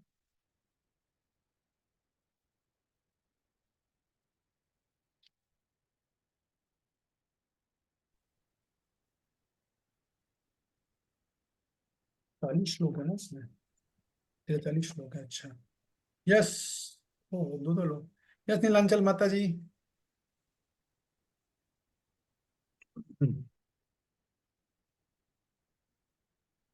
नीलांचल माता जी, हाथ उठाया आपने? ऐसे उठाया क्या? हाँ जी प्रभु जी, आवाज आ रही है प्रभु जी? अभी आवाज आई, बहुत कम आ रही, थोड़ा देखिए, लोकेशन चेंज कीजिए। अच्छा, अब आई प्रभु जी? हाँ, थोड़ी सी बेहतर हुई, बोलिए। प्रभु जी, हम लोग ये ऐसे समझ सकते हैं कि जो सकाम कर्मी हैं जितने भी, वो देवी देवताओं की उपासना करते हैं, चाहे इच्छाओं की पूर्ति के लिए करते हो, चाहे कैसे भी करते हो। तो हम लोग अगर देवी देवता के पास जाते हैं, सपोज हम शंकर जी को प्रणाम करते हैं या किसी भी, तो क्या हम उनसे ये मांग सकते हैं ना कि हमें भक्ति का दान दीजिए, राधा रानी के चरणों की, कृष्ण जी के चरणों की भक्ति दीजिए? यस, बिल्कुल बिल्कुल यही करना चाहिए। हाँ यही जी। यही करना चाहिए। यहाँ पे थोड़ा सा कॉम्प्लिकेशन ये आ जाती है कि सबको समझाना और समझना कि देवताओं को बहुत इम्पोर्टेंस दे दी, कि भगवान ने बोला कि भोग लगाओ उनको, देवताओं को दो और वो तुम्हें देंगे, आपस में ऐसे आदान प्रदान हो जाएगा, हम्म प्रजन्या होगी, अच्छी हम्म फसल होगी। हम्म। तो यहाँ पे ये उन लोगों के लिए है जो सकाम कर्मी है ना। हाँ, जो भक्ति नहीं कर सकते, जैसे अर्जुन को भगवान ने बोला, अर्जुन तुम निष्काम कर्म योग करो, तो अर्जुन ने बोला नहीं भगवान, मेरे से तो होगा नहीं, क्योंकि मैं फल से बहुत आसक्त हूँ। तो ठीक है, वो तुम सकाम कर्म करो। वो करते अच्छा। करते करते करते तुम्हारा शुद्धिकरण हो जाएगा, जैसा मैं पहले बोल रहा था ना। वो जी बात, इसका जी। मतलब ये नहीं कि हमें भगवान सकाम कर्म की जो है वो कर रहे हैं, क्या बोलते हैं उसका, प्रोपोगंडा कर रहे हैं, अनुशंसा कर रहे हैं, नहीं। लेकिन क्या होता है, सिद्धांत है यहाँ पर। सिद्धांत है कि व्यक्ति को प्रचार उसकी चेतना के स्तर के हिसाब से करना होता है, जिसका जो लेवल जी होता है। जी। अभी उस लेवल में है ही नहीं, वो चेतना में नहीं है, तो ठीक है भाई, तो विकर्मी मत बन। अगर मना कर देंगे तो वो विकर्मी बन जाएगा ना फिर। तो विकर्मी करना बनना बेहतर है, सकाम कर्मी बनना अच्छा है? बताओ आप नीलांचल माता जी। जी जी। बेहतर बस है, सकाम कर्मी बनना बेहतर है, बस नहीं तो वो अकर्मी हो जाएगा तो बिल्कुल ही खाली दिमाग शैतान का घर हो जाएगा फिर। बस बस बस, वो बिल्कुल सही बोला, यही बात थी। अब समझ में आ गया आपको? हाँ जी हाँ जी, धन्यवाद प्रभु हम्म, जी, आपको हम्म। प्रणाम। हरे हरे कृष्णा। हाँ, तनु माता जी नहीं है क्या? कहाँ गई वो? तनु माता जी, मैं वापिस आ गई हूँ गाजियाबाद, वो ओके जयपुर में ही हैं अपने। अच्छा अच्छा। शायद आज, मुझे मालूम नहीं, वो क्लास में है ओके या नहीं। ओके, ठीक ठीक, थैंक यू।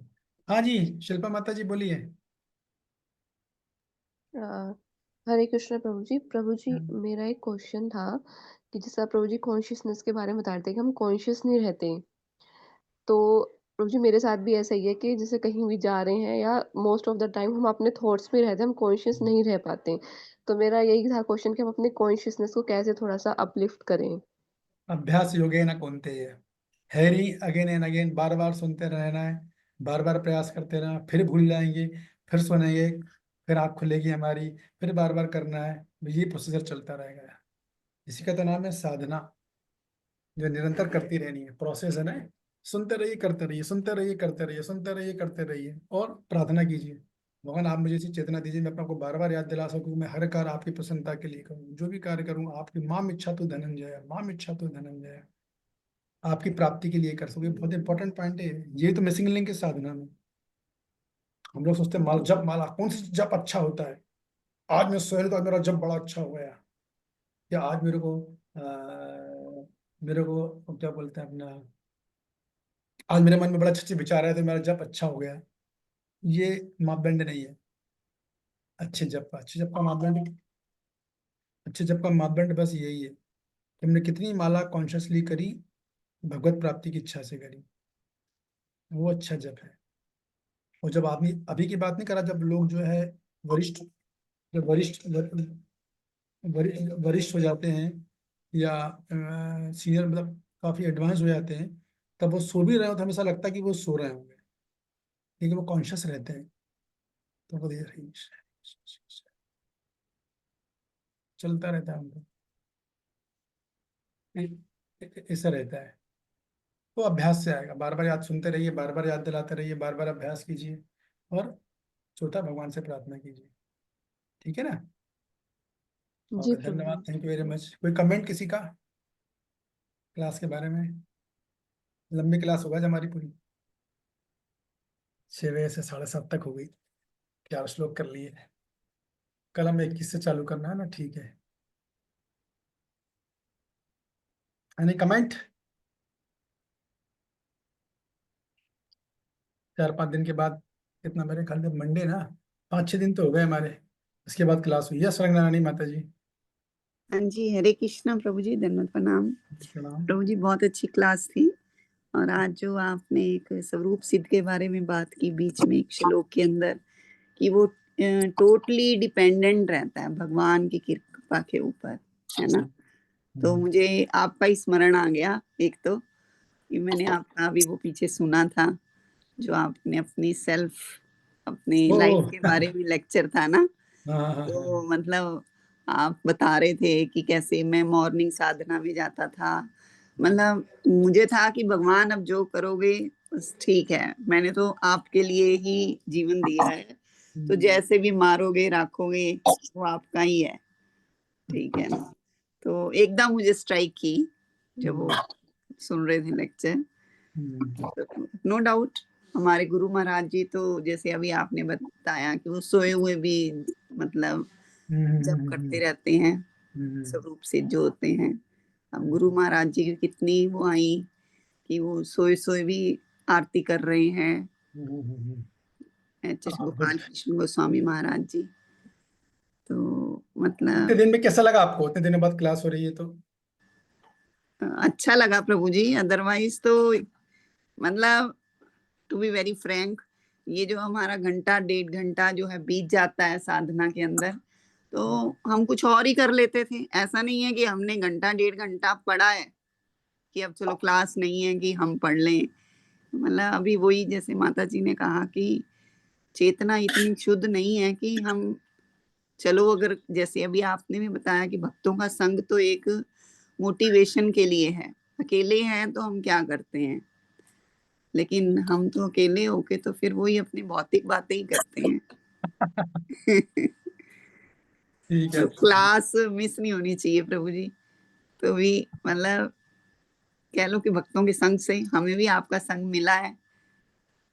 ब्रह्मांड भ्रमिते कौन भाग्यवान जीव, है ना, कि हमें भी आप मिल गए, हमें कि हमारी भी थोड़ी बहुत साधना हो जाती है घंटा 1.5 घंटा।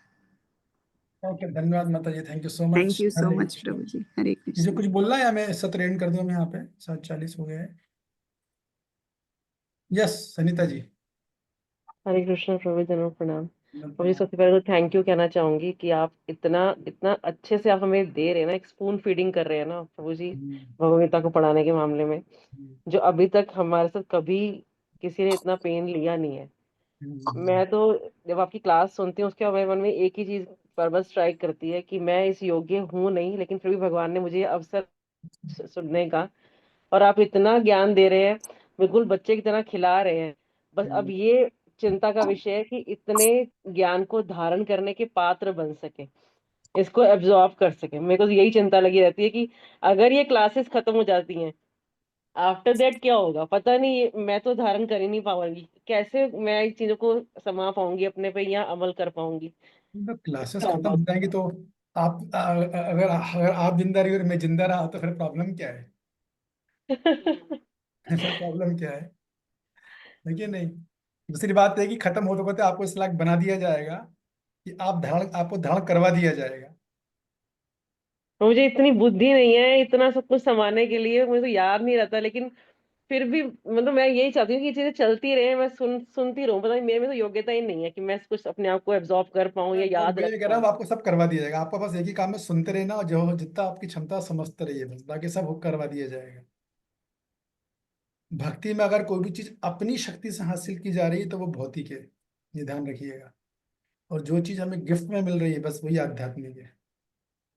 जी।